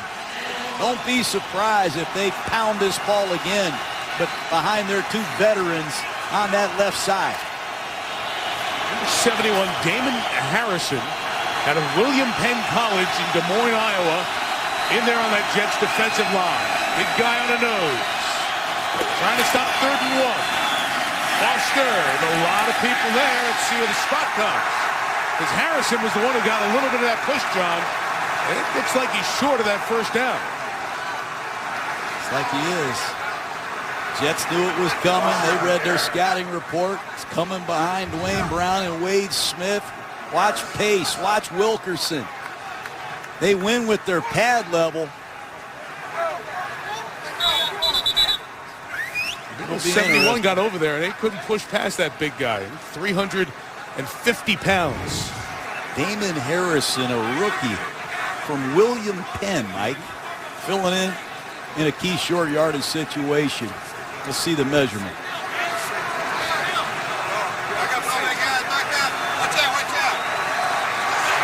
Short.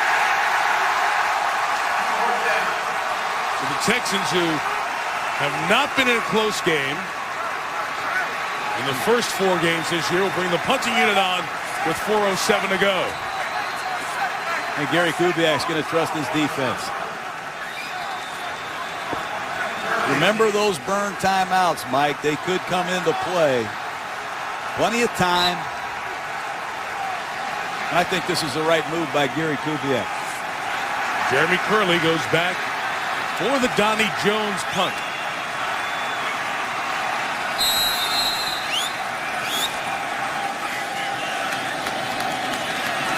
Texans players out there looking over the sideline. The sideline was waving off. Smartly so, letting the time run down because it was a measurement after a running play. The game clock was running down, so they're just going to take off as much time as possible. And the Jets, without those timeouts, can't use one to preserve it, so let it get all the way down before Jones kicks.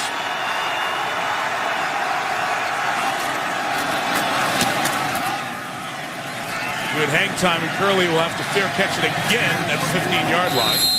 So 1 timeout, 3:28. Down 6. Here come the Jets. And you almost have to treat this, Mike, like it's 4-down territory because you only have 1 timeout left. Unless you have, obviously, 2 or 3 quick incomplete passes. But there is time to run the football.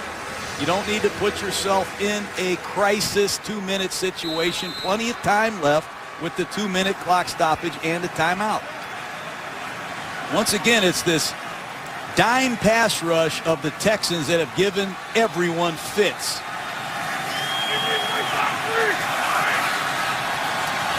Jeremy Curley is bottom of the screen. Chaz Schillens up there in the slot with Jason Hill. Those are the only 3 healthy receivers right now for the Jets. It begins with a run. It's Bilal Powell getting 8 as he headed out to the sideline to kill the clock at 3:22. Well, screens and draws. That's one way to slow a pass rush down. That time, Bilal Powell ran right by Watt and Antonio Smith, who were jetting up the field. Here it comes. This is an amazing substitution pattern. Here's Tebow and Cromartie. Tony Sperano's using every available jet on the roster. Yeah, but they look at gotta the play hurry. clock, John. There's 15 on the clock, and we don't even have a huddle yet with these guys, and this is the third time it's happened this half. Gotta hurry. Jason Hill at the bottom of the screen. He just got here as well. 4 seconds. Cromartie comes in motion. I'm sure he's done that a lot. Deflected and incomplete. That time it was 98, not Watt, but Connor Barwin who got up there to knock it away from going to Cromartie. Let's see if we can get this substitution. Here comes Jason Smith now. Here's a tackle playing tight end. Lex Hilliard's the fullback walking on, jogging on. He just got here as well. That ball almost intercepted on the bubble screen to Cromartie.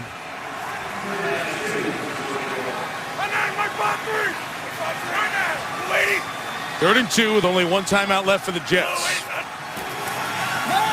Sanchez looking to throw, and it's caught by Curley at the 30. First down. Second year out of TCU at 5'9". Jeremy Curley's become an essential part of this Jets offense. Hard to call plays if you're a New York Jet right now. You don't really know who's coming and going. Cumberland has just checked back into the game at tight end. Now they're back to their spread formation. Curley's the guy you want to get the ball to if you're a Jet. Sanchez gets it out of his hands quick. It's caught at the 40 by Jason Hill. Hill's the player who, when he was playing the Jets, questioned how great Revis was. Said the whole team was overhyped. Revis was just a good player, and when Jacksonville came to town, Hill was inactive that week. Never got to go up against them. Now he's a Jet. Tumbling down toward the 2-minute warning. Sanchez throws incomplete for Curley. Covered by the nickel man, Bryce McCain. And at a clock stoppage now, defensive coordinator Wade Phillips been known to dial up the pressure. If you're in the huddle with the Jets, you have to have a blitz protection ready to go. At crunch time over the years, Wade Phillips loves to trust his pressure-packed calls. He'll put these corners in one-on-one situations, won't think about it. They don't have the extra offensive linemen to protect. Just 5 O-linemen here. They've been going 6 often tonight.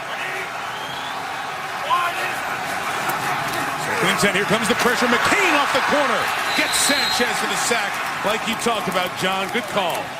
That's creativity, too. It's not just unleashing 4 real good pass rushers. It's line up in a double-A gap blitz, bring one, and bring the edge in McCain, and it's unaccounted for. Great execution by the Texan defense. 2-minute warning coming. Will they sneak the play in before? Yes, they will. It's third and long, and the throw to Cumberland is off the tight end's hands and intercepted by Kareem Jackson. Jackson, who took one back last week against Tennessee, goes down at the 41. Game not done just yet, but the Jets in deep trouble. Oh, you want to get half of it back. Tip passes in the middle of the field. Will end your night. Under 50% completions for Mark Sanchez, and his interceptions were both deflections. That one virtually sealing this game.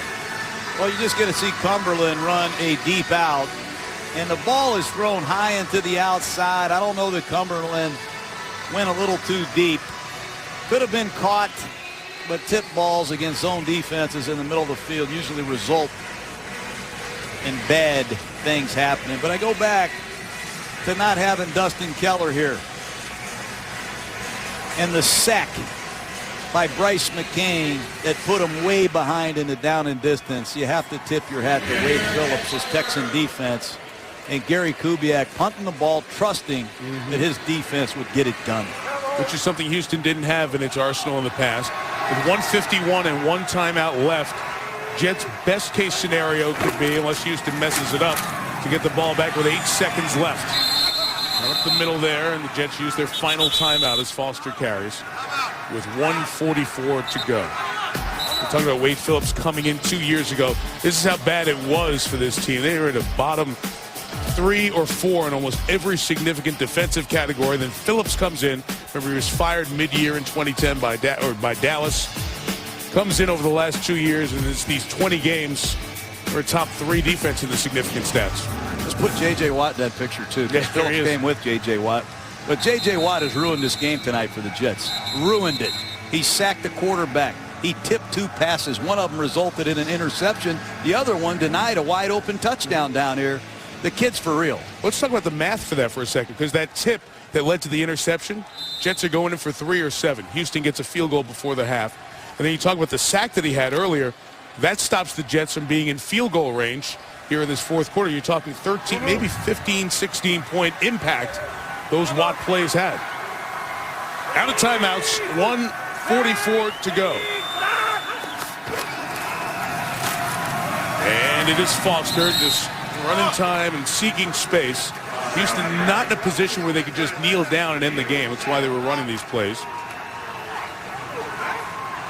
And this would be the first win for the Houston Texans against the New York Jets. Had an 0-5 franchise record. Matt Schaub continues to eliminate the demons. This would be his 9th straight victory as a quarterback of the Houston Texans. That's the longest streak of any quarterback in pro football. Ball security is a must here for Houston.